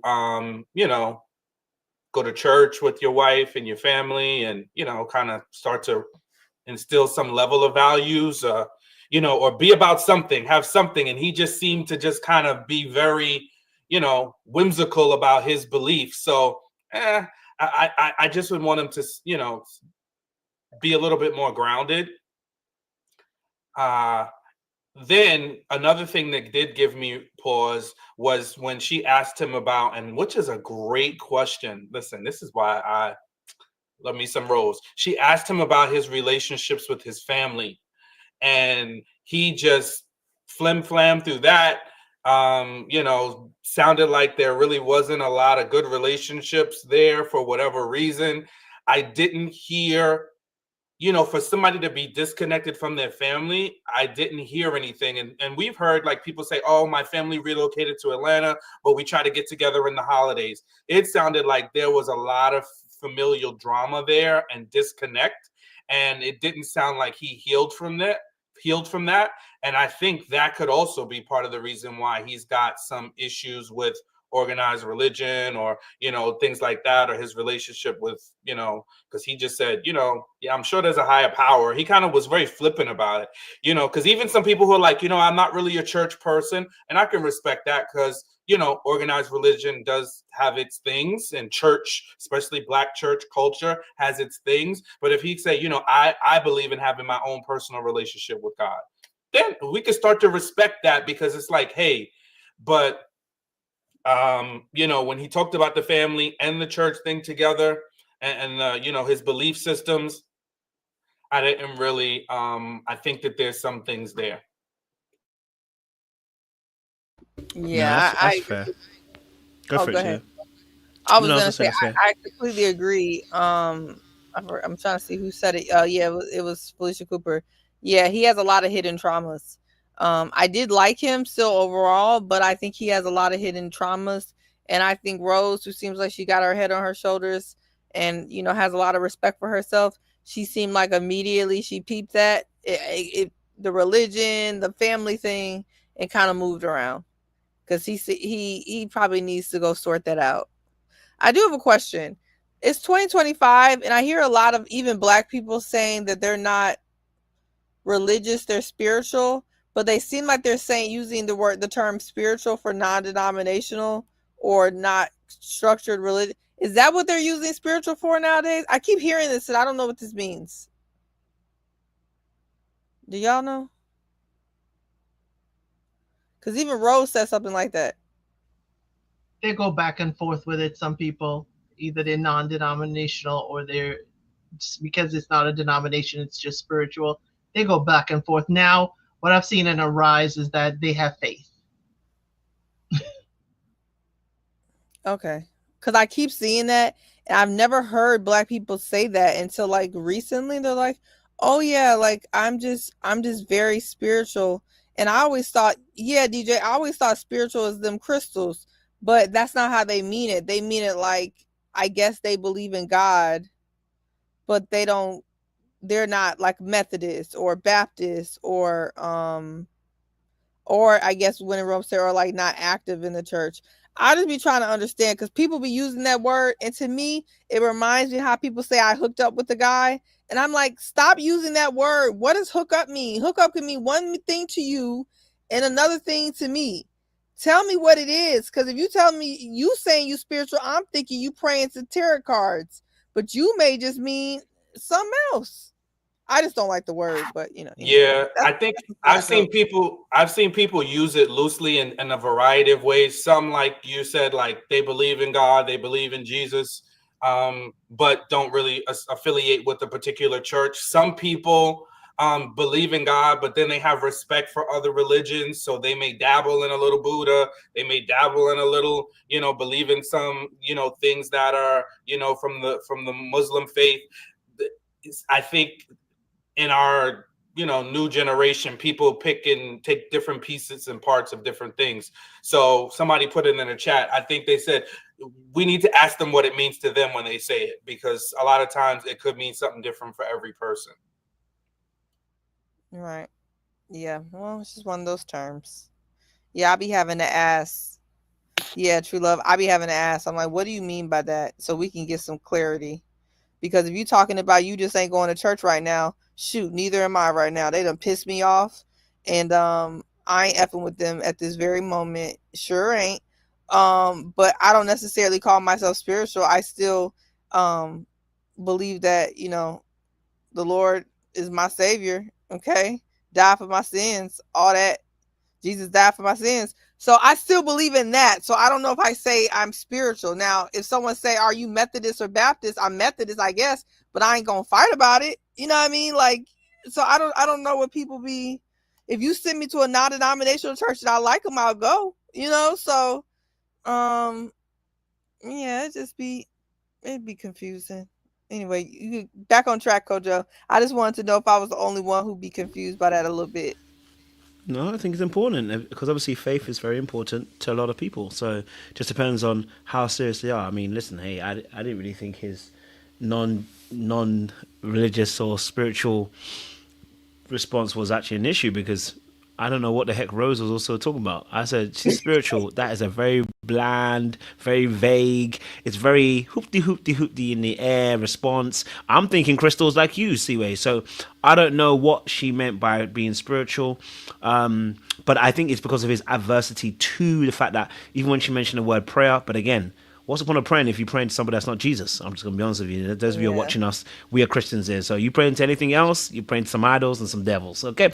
But, you know, I was going to keep it real. So, like, when she said spiritual, I was like, what does she mean? She said about prayer. I said, okay, cool. He kind of said whatever. He kind of flipped it by saying, you know, whatever you believe. So I think it's his adverseness to any kind of spiritual practices, as one would say, right? So I think that may be where him and Rose won't see eye to eye. So again, there's something probably there that needs to be unpacked.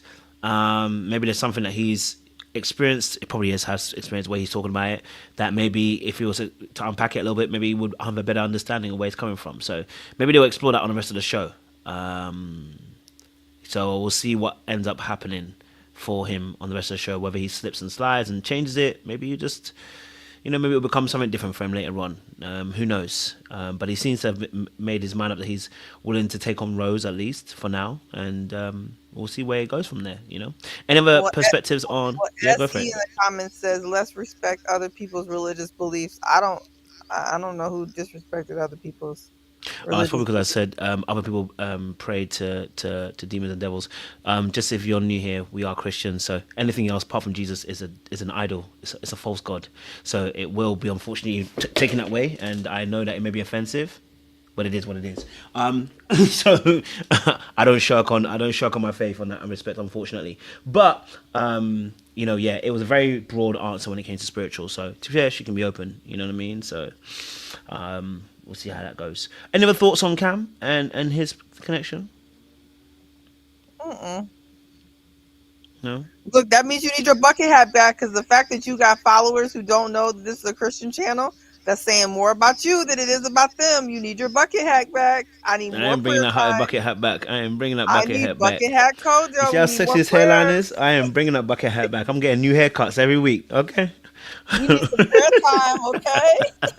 We got bucket hat. We got bucket hat emojis if you don't want to wear it. He's got his new wine. He's in a new wine skin. He's not putting you know, he's not putting that old wine. Ain't covering up his fine ass face. You see what I'm saying? Last time he was speaking in tongues and doing all that is when he had that bucket hat. So, and some people are remember, Seaway, you used to get frustrated with him when he used to hop on that men's panel and have that bucket hat on too. Bucket hat has been through many a phase. Yeah, not all things can be changed. You know what I'm saying? Exactly. And not everything will go back. The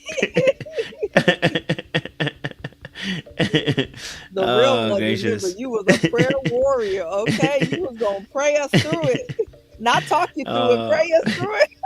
You know what? We might go back there. We're taking our time. You know what I'm saying? I want to make sure the foundation's right. You know what I'm saying? Too. So we getting back there, but we gotta make sure the foundation's right. You know what I mean? Any other thoughts on Cam? No. All right. Cool. All right. Let's go to Sean's favorite because it's about time. You know what I mean? We have to go to Sean's favorite because you know, she was about to be evicted. You know, from the premises. She is a lady in red, so shout out to her. She's a very pretty woman. there's 8 more singles that you haven't met. That's a lot, Coley. Now she got When you put it like that, I'm here to find love, and that's 4 more opportunities. I'm just excited. Now she got to change her heart. All righty. So let's talk a little bit about Coley because you know what? I think she's quite funny. She is quite funny. I can't lie to you. She does make a lot of jokes. I think she was going bar for Will, and then she realized she can't match him. But Sean, I'm gonna let you take the lead on this. And what's your thoughts on Coley, man? What is it about her? You know what I'm saying to you? So I don't know if you've seen this, Kojo, but it's across social media, and it originated from Aretha Franklin, and it's beautiful gowns. So from here on out, when a woman is beautiful, but unfortunately doesn't seem to have like substance, we're just gonna say beautiful gowns, and that's what I think of Coley. Beautiful gowns. But it just seemed like the lights were on and nobody was home, and I don't want to insult her. I'm sure she's a highly intelligent woman. She's a flight attendant. They have to be able to be very upbeat a lot. Well, they don't have to be because we see a lot of them that just aren't. But generally, we see the flight attendants, they have like a very bubbly personality. If we think about Mercedes from the Miami season, another one of my, favorites. She just had a good energy. She's very different than Coley, but, they have a good bubbly energy.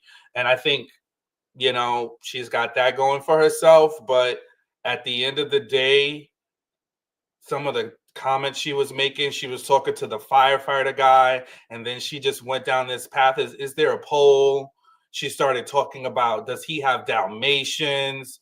She started talking about,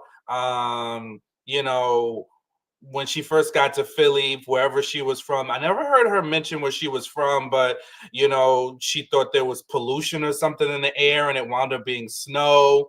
I just really started to get concerned. And that's when everything went downhill for me from there. So, beautiful gowns. Can I say something positive? I have something positive to say. Not about Coley, but about Ready to Love. One thing about Ready to Love is they're very pro-black and pro character for the most part, or like at least personality. They will send home a dumb blonde, a biracial, a Coley in a minute. They will send you home in a minute, and you don't see that on too many shows. So I really do want to commend Ready to Love for the men for actually picking people with substance, at least to their opinion. The fact that she was about to go home when she's as pretty as she is, I think says a lot about them. So I do want to say that I think it's positive. The lights are on, and definitely no one's home. No one's home. And yeah, and I thought that her and Will were going to be on the same wavelength. I was surprised they couldn't make it work. I'm like, why can't you make it work with him? And her keep talking about she wants somebody, all she wants is somebody that's tall. I'm like, are you a plant, ma'am? Are you a plant? Because you're way too silly. Yeah. She's acting like one of them producer plants because she just is too goofy. That's all I got. And I just want to clarify, I was speaking positively when I mentioned her profession of flight attendant, because I think like flight attendants are bubbly, and I do see that. So I see a lot of people in the chat. I mentioned Mercedes and her because they both had that in common. Everything else from there went in a different direction, but the flight attendant aspect was a positive for Coley, just trying to be clear in these, in these days and these times. Stop clarifying. Don't worry about these silly people who can't even put together a full sentence in the after comments. No, there were some people in the actual comments in the live today. In the live today, that's why I said it. Leave the audience alone, CC. Sean, I appreciate it. Mama Elsid is a flight attendant, so I do appreciate that clarification, okay? And that was a complete sentence. I'm just messing with you, Seaway. I promise you they were not full sentences. it was very hard to read. Not in here though, but yeah.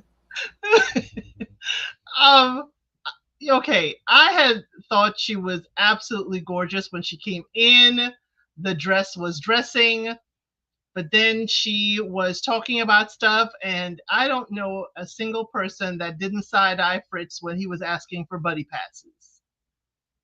Yeah, I thought at first she was playing with us. I thought she was just playing the game, like I said, Tay was playing, make the men feel comfortable because you need their votes to stay. Yeah, it didn't work out for her because it was all over the place. And she kind of told us that Sahara's behavior last week is not an anomaly, because she came out blazing when she realized she was at the bottom and was about to be sent home. Tommy flinched. She was in her beautiful gown, and she still was like bucking up. It's like, oh, y'all gonna send me home? Don't waste my time. Ooh, I was like, please remember where you are. Please remember how you addressed. Please don't snatch Tommy. Maybe the production put her on the bottom, because we know production can do that, place someone at the bottom for drama. But looking at the ladies, looking at how Sahara did change, how she came across, she was one of the bottom two, unfortunately, at least in my mind, and of course in their mind. I like to see the deliberations, but yeah. I thought she was playing with us, but I'm hoping she has more substantive conversations next week with the other people. Because like Sahara, she's saying, I'm done with this group of men. I need to see the new group. Yeah, I think she's a crash out candidate, and I always say that people who are crash out candidates that don't take rejection very well like that, yeah, they're gonna crash out in a relationship the same way. You know what I mean? And it's something that she has to work on, because you're gonna get you can't be crashing out over 8 people that you barely know, and then saying that basically almost saying the same thing Sahara said, almost in a sense, but probably a bit more cleaned up in a sense. So I think it's something that she can look at, back at, and work on. You're talking about, obviously, wasting my time. The only time that was wasted is you wasted your own time. If you didn't put your best foot forward and you were acting ditzy when maybe you're actually probably smarter than that, I'm really hoping that she was playing a role. Because some of the statements were very shallow, and I don't mean that in terms of just like, it's like almost like they lack depth. So hopefully we're able to have a bit more than that. You know what I'm saying? We've seen this trope before on the show. Okay, a previous flight attendant, which I won't mention their name, had a very similar disposition.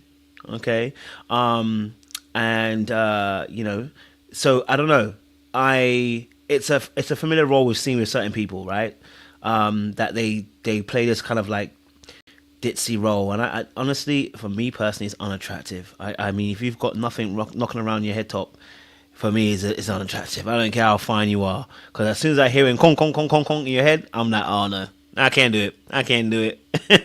That's the sound effects. I can't do it. Any other thoughts on Coley? Very beautiful though. Very beautiful. Maybe she's playing like how Jeffrey did, because Jeffrey tried to play. That's what I'm saying. Yeah. And Jeffrey tried to play good stuff. And to your point, I almost forgot that. But like when she snapped and cussed Tommy out, although I think it was time for somebody to cuss Tommy out though, but I don't think he deserved it then. He just agitates me a little bit, and I just felt like he needed to be cussed. But I'm wrong for that. But ultimately, that kind of like tick tick boom, very quickly, that is scary, because if that's how you show up, if we having a conversation, and her conclusions get to jumping, and she's jumping to them conclusions, and she just jumps right out the gate before she hears it, that's a little scary. Because if every time we get into, like, we talk about conflict resolutions and relationships, if every time we about to get, and your go-to is like, boom, you get to jump in with your conclusions and y'all jumping right off the cliff, that can be very scary, because she didn't even hold her breath, and she was about to tell him to take his second option and get the hell away from it. But I think the producers got in Tommy's ear and was like, you spent too much time talking. And that's what Tommy be doing. Because how he messed up was and we'll get to Will later. But he did all that bumping of his gums around Will, and why Will is blah, blah, blah, blah. And she was like, that ain't fitting to be me. And if you think you fitting to, I came here looking like how I'm looking, and you think you fitting to do that to me, F you and your crew. F production. I tear this whole setup. She kind of scared Because me. it's Philly. It's Philly. Well, there goes Elsa. It's Philly. If you know Kojo, be prepared, because Elsa has definitely been tamed with the It's Philly tonight. But typically that's her go-to. So I'm so glad I got a chance to hear it. It's Philly. My family is in Philly. Sorry, family. I know y'all could be nice, just like Coley, just like Sahara. You could be nice and sweet. But someone says something and you take it the wrong way, and it is complete crash out. Everybody can take a hit. So I'm sorry. It's Philly. It's Philly. Gowns and all. You could get a crash out. Oh Lord of mercy, crash out candidates is crazy. Acting like it's Crash Bandicoot. All right, cool. We're gonna let them live. I think, you know, for future endeavors for Coley, I think for her, I needed to dig down a little bit deeper. Okay, all right. I want her to go beyond the facade of just her looks. She's a very pretty woman, but let's see the pretty mind. You know, expose us to some of the neurons and the neural pathways in your cranium, so that we can also understand you a bit better. You know what I'm saying to you? We want depth. Like I'm saying to you, like right now, the only depth we're getting is from the tip of your head to the tip of your toes, and I need a little bit more where it goes a bit deeper mentally, so we can actually really know who you are as a person. If she can do that, I think more people will like her, because she's beautiful. She's got great energy. She's banterous. You know what I'm saying to you? So these are actually really positive qualities. But get in your bag, sis. You know what I mean? Getting angry and shooting off the hip like it's a wild, wild western. Yeah, listen. And then I know that they'll probably say there's someone for everybody, and there probably is, because she's a very beautiful girl. She can get away with it. But you end up attracting the wrong kind of guy with that kind of energy where you're popping off a lot of times. You know, so. I think she just can work on that a little bit. Just a little bit more. A little bit of work. Give us a little bit more. You know, what are your interests? What do you like? You know what I'm saying to you? If it's Dalmatians, show us a bit of love about Dalmatians. Don't say about Dalmatians because the man's 6'7" and, you know, you want the soft life. Like, give us a bit more. You know what I'm saying to you? I don't even know what she even does for her job. I don't even know what she's even passionate about. So, you know, just give us something a little bit. Okay? All right, cool. Let's switch it then to another crash out candidate who was... you know, this time forming love spells and love potions, acting like she's a grand wizard on the show. Let me what, you scared? Oh, I'm covered by the blood. She can try me, but she ain't trying me. She trying Jesus. Let's get a little Sahara going as well. Okay. Stop playing with me. There's no way that I'm in the bottom again. Let's start by talking about the fellas. I don't even want to look at it. Calil and Will. Yeah, Crash Bandicoot candidate. Let's talk about it. Crash Bandicoot candidate. What's your thoughts on Sahara? Obviously, you know, she repackaged this time a little bit. You know, came a bit stronger. You know what I'm saying? And she said she was not like the desert. That's for sure. So, let me get your thoughts. How did you see Sahara on her second attempt? Sahara found her audience, because she tamed it down just a little bit, just enough. The gentleman apparently liked her. You know, instead of saying, you know, not dry like the desert, she said just a little bit wetter. So she knows she can adjust for her audience, and the gentleman liked it. Sahara wasn't on the bottom, so I guess she passed the assignment, because she's like, haha, Will, I don't know you. I told you last week I don't know any of you. And she stayed consistent. She doesn't know him. She doesn't want to know any of the men from last week.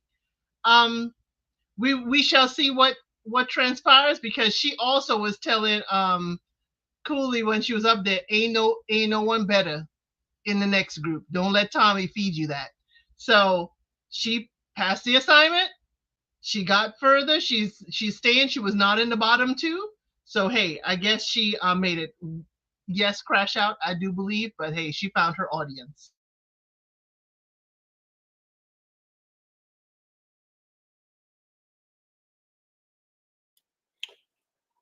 I want to be cautious because I'm scared, because she definitely scares me, and I don't want her conjuring up any potions and getting to carrying on, because when she said that she conjured up something special for this particular, to make sure she was successful. Even if she's being kooky and playing, that kind of stuff scares me. And it's like the second or third time she's mentioned about these, potions that she gets to carrying away with. It's a no for me. She kind of looks like, not exactly, so y'all don't get me, but she almost looks like the artist Money Long. Not exactly, but I see some similarities. Like when I see her, especially, Money Long at this point is very slim. She sometimes wears her, hair similarly. But yeah, other than that, I need Sahara to knock it off, because I do think, like, when people get caught up in a shtick, like, and by shtick I mean like an act, and then you kind of develop this persona for whatever reason. So I'm trying to be gentle with her, because we have, we talked about this a little bit on Mass. There's a respectability thing, and sometimes people that show up and look like her get very harshly criticized. So I am trying to be a little gentle, but I do think her shtick is for a reason. Like maybe because she grew up in a particular place and she always had to fight. So she's had to be louder and show up more brazen to protect herself. So then she gets used to, putting on this persona. I want to see the real her, and if the real her is conjuring up potions, it's a no for me at all. The introduction is getting cheesy. My name is Sahara, but I'm not dry, I'm wet. It's like all of that. We can definitely do without that. Again, this is a shtick. So I don't know, like people like that, sometimes depending on where they fall in their families, they're used to being the one that entertains everybody. So they kind of just carry that through in their regular interactions. And I think there's room for that in certain spaces where you can be yourself and cut a joke. But if you always have to be on like that and we still don't get to know who you are, I also think that's a problem. I also think that's an issue. And I think that's something she needs to be conscious of if she wants to date people. Put your guard down. Give people a chance to get to know you before you put out this perceived persona of what you think people need to see from you.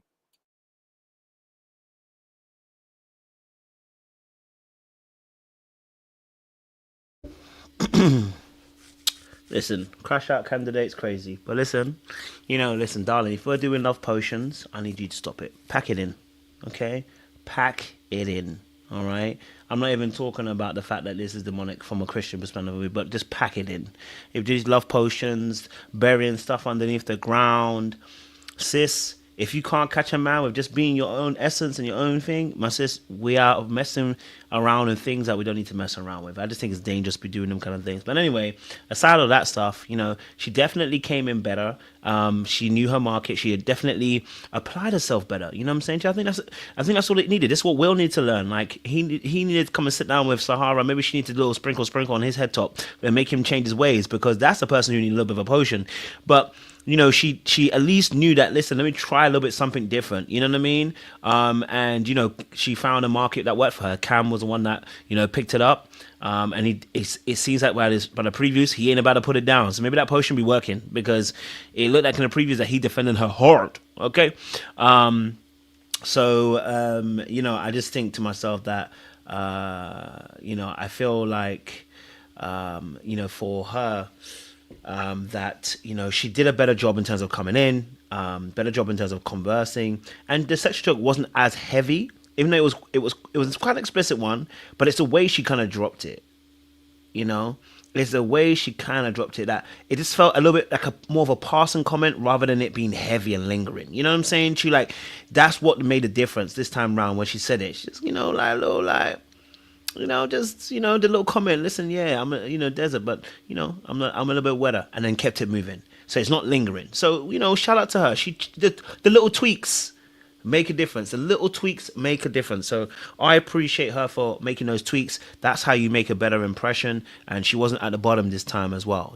So clearly she did a better job.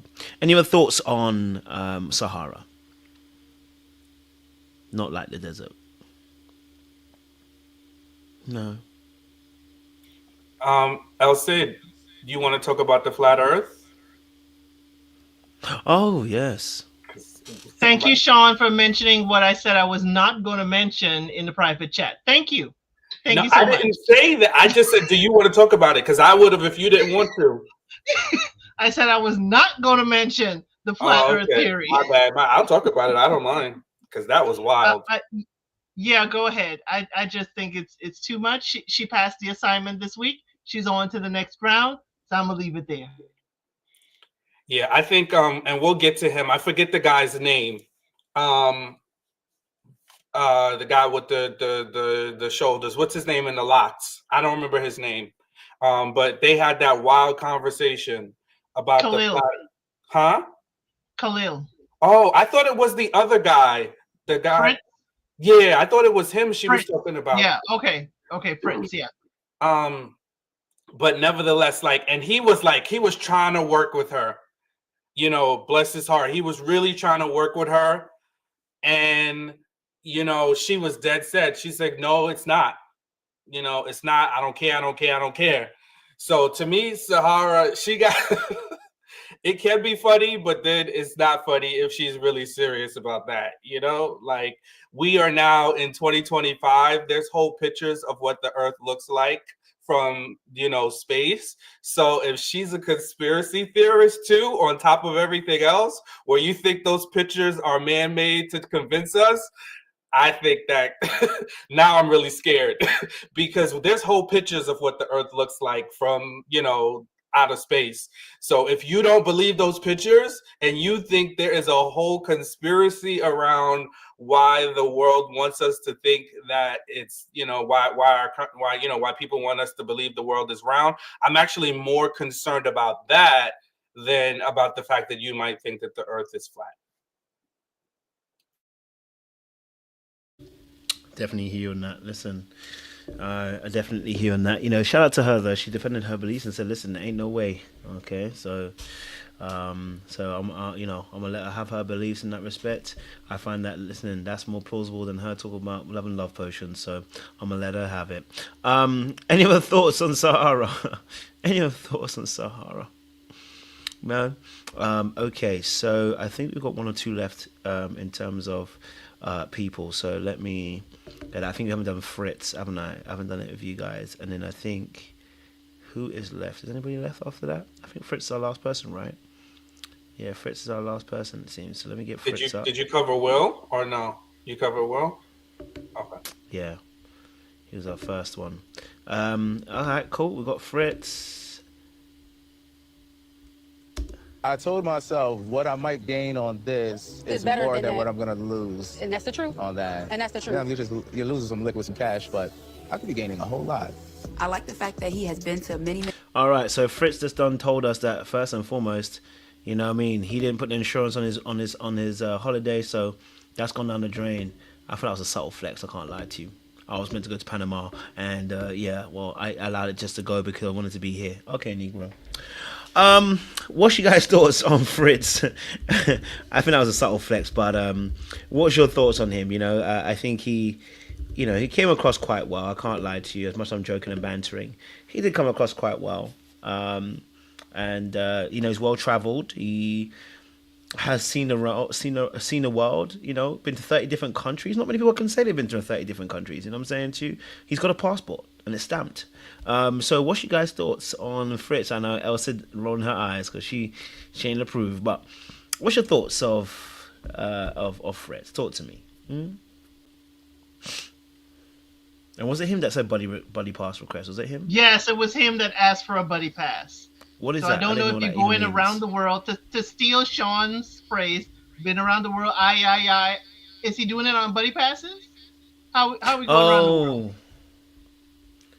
Oh, okay. And you traveling in this day and age without travel insurance? I know some people in Jay's live last night said they travel without travel insurance. I'm one of those. I'm one of those that I will buy travel insurance because it has worked for me in the past. Travel is not guaranteed. So again, traveling without, I think he was trying to flex and say, yeah, I can miss that money. I won't miss that money because, you know, I was going to gain a wife here. Ugh.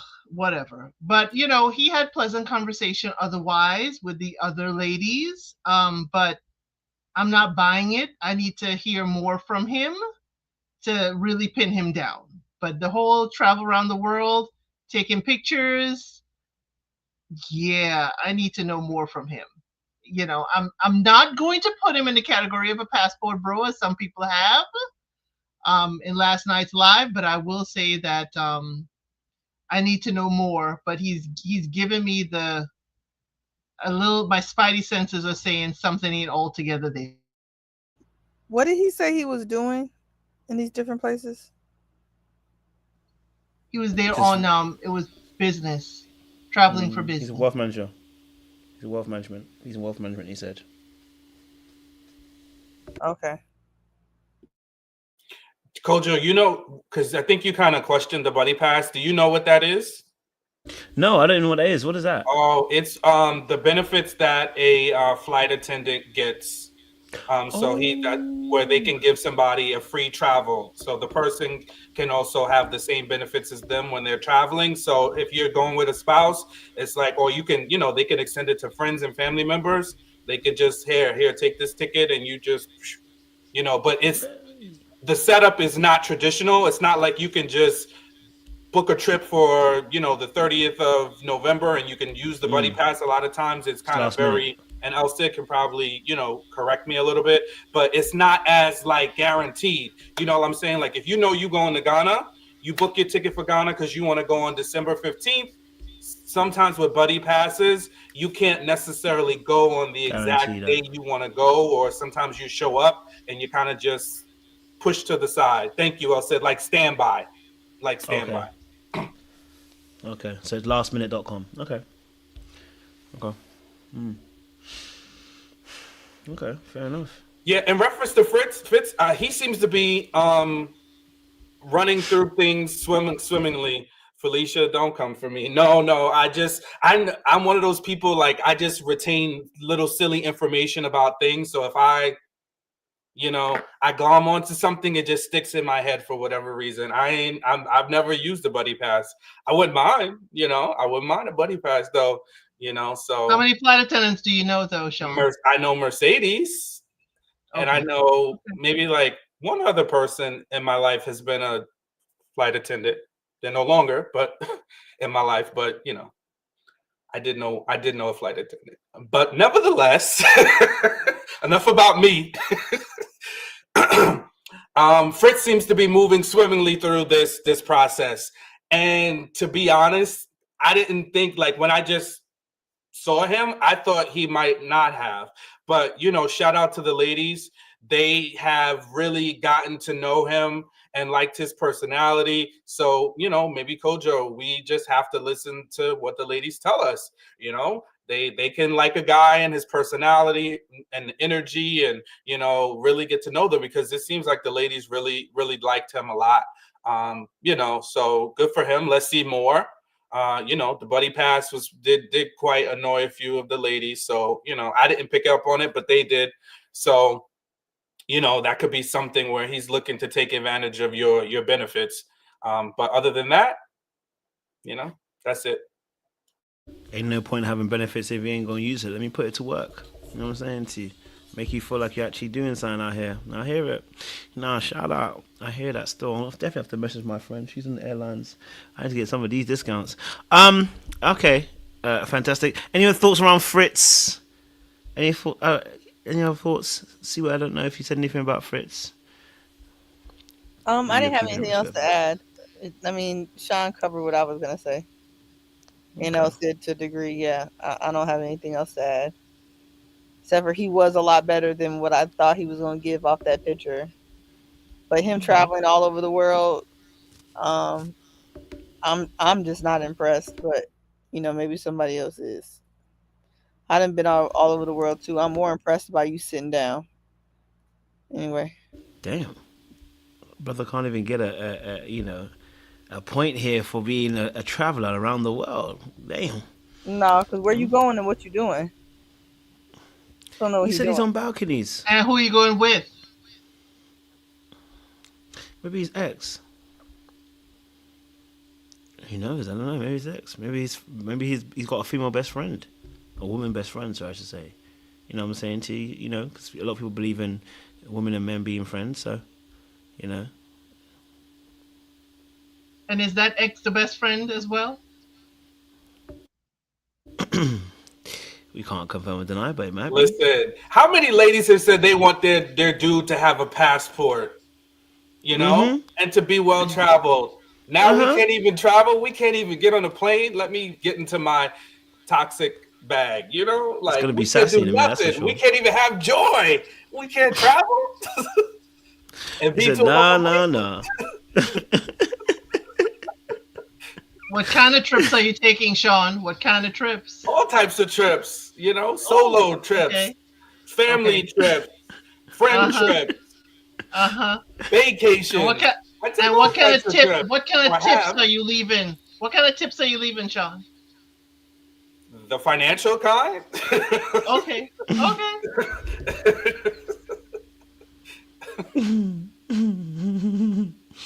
Okay, I hear it.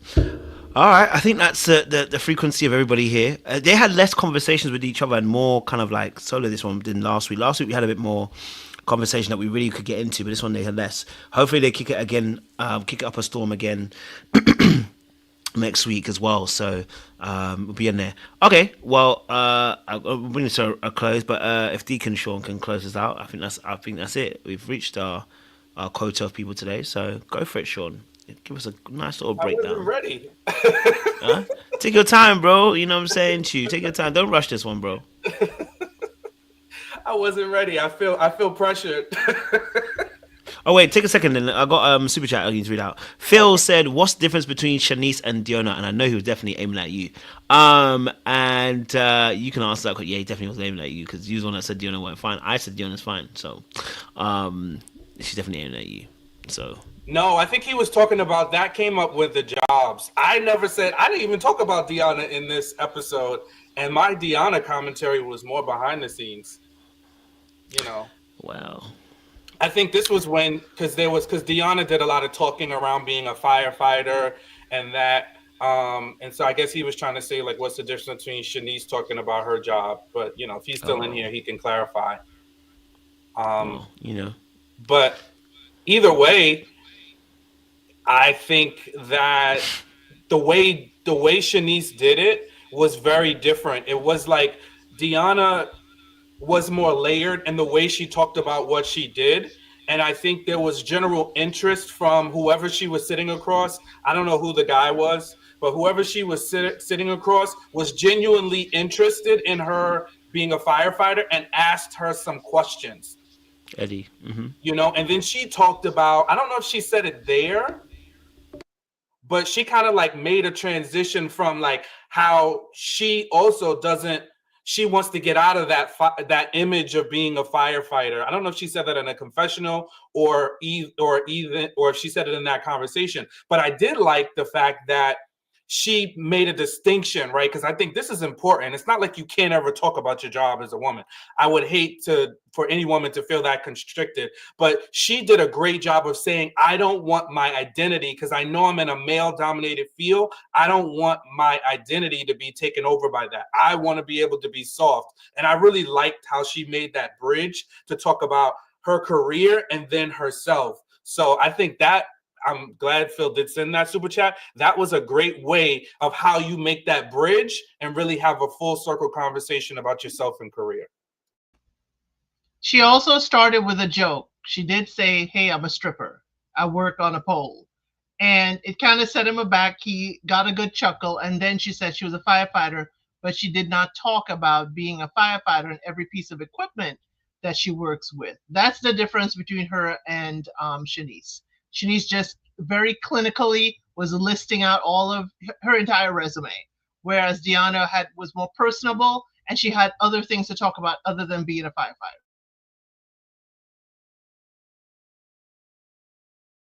Appreciate that. Okay, thank you. And then Nola said, peep how her body language and convo changed when another pretty girl entered. She lacked looks and intelligence and resorted to sexual innuendos. I'm guessing she's talking about Shanice, right? Because Shanice is the only one that made sexual innuendos. Coley. So who else? You're talking about Coley. Oh, Coley. Oh, damn. Coley getting these shots. Damn, I try to save her, but nobody want to be saved. Any thoughts on this? No lies told. Damn. I'll resort to the women because I didn't even notice that. And a lot of times women can pick up on how women move in a room, especially when they're used to being the prettiest of the pretty girls. So I didn't see it. So, you know, I trust that that's what took place. Appreciate it. Okay. Shout out. All right, Sean, go for it. So I think we had a really good discussion tonight. No, you know, we didn't do too much tussling, but, you know, sometimes those are the best conversations when we have an equal exchange of ideas. And I think as we are seeing the, you know, the different sets of singles from Philly, you know, I'm interested to see how they're gonna mix and mingle once they're together. But I think we learned a couple of lessons. Sometimes your, you know, rejection is God's protection. So don't always blow up. Don't let your conclusions get to jumping before you know the full story. You know, when it comes to Coley, you know, listen, you might just block your blessing by rejecting it. So I think sometimes, you know, and we all have been there, when we think a situation is going to be what it is, we get to going full tilt to protect ourselves. You know, sometimes sit, wait it out. Let's see where it goes before you get to cussing somebody out. You know, some other notes we took for Coley. You know, we, you know, as much as we love a beautiful woman, we also want to hear what you have to say, you know, to use your mind and let us see what's behind that beautiful face of yours. And don't just rely on looks. You don't have to be a prop. Be who you are and be confident in who you are. We learned, I think, from Shanice, it's good in dating and in life in general to have an elevator pitch, to be able to talk to people, to be able to read a room and be able to talk to people and relate to them as you're diving in before you give them your resume. You know, because as much as your resume is impressive, we love it. We love a successful woman. You know, we don't want you to lead with it. You know, let's get to know you for all the parts of you before you start leading with your resume. And last but not least, for Will, our good brother Will. There's one more. We'll get to CISCO. But for Will, bro, if the tears, if the laughter and the jokes are hiding tears, get to the root of it. You know, seems like sometimes in our community when we have trauma and things, we want to cover it with jokes. We want to glaze over it with other things. Get to it, you know, do the work, heal from it, because what you don't heal will be revealed. And CISCO, you know, listen, for all the guys that stay in shape and are in the gym, that's great.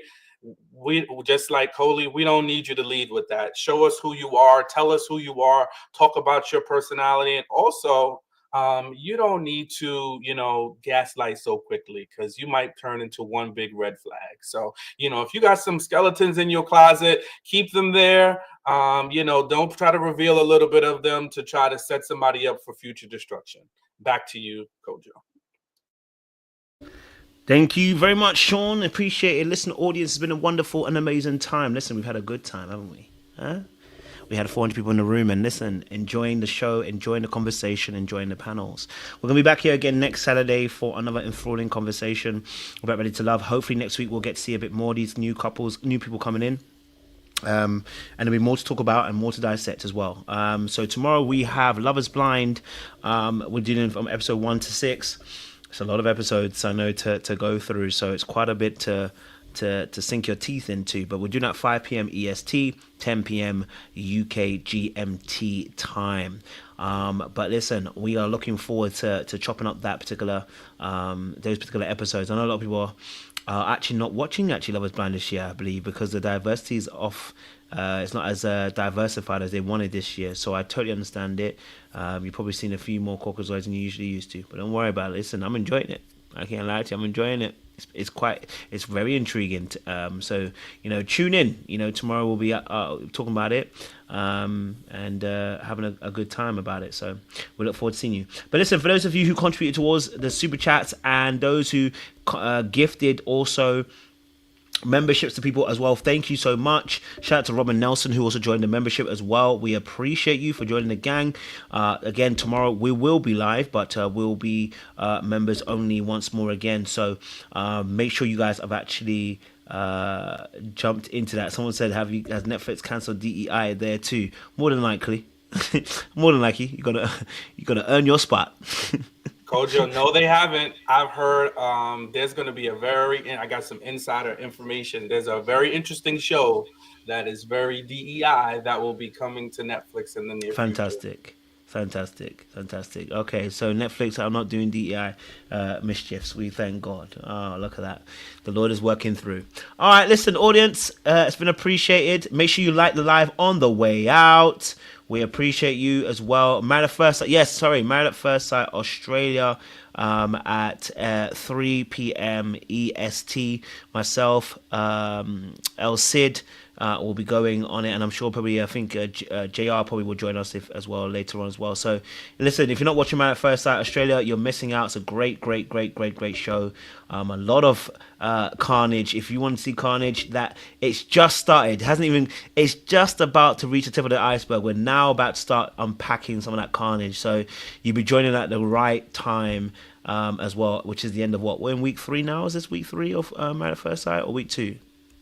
This is the end of week 2. It's the 12th episode, but you could catch up like the last episode of now, yesterday, and tomorrow's episode. You'll be right on target for the car. Fantastic. So we need to tap into that. Okay, so we'll definitely be tapping into that as well to watch. So I hope you guys are ready to tune into that. So 3 p.m. EST, that will be myself and El Cid. 5 p.m. EST will be also Love is Blind. Someone said Temptation Island Spain. I've been seeing the clips, but I haven't watched that. There's too many shows. I've got too many at the moment. But listen, audience members, we appreciate you. Make sure you stay locked, you stay loaded. We're gonna see you again very, very soon. Much love, much appreciation. See you tomorrow night. Ta-ra, ta-ra. And I'm gonna leave you with a little clip. Okay. Yes, the new king.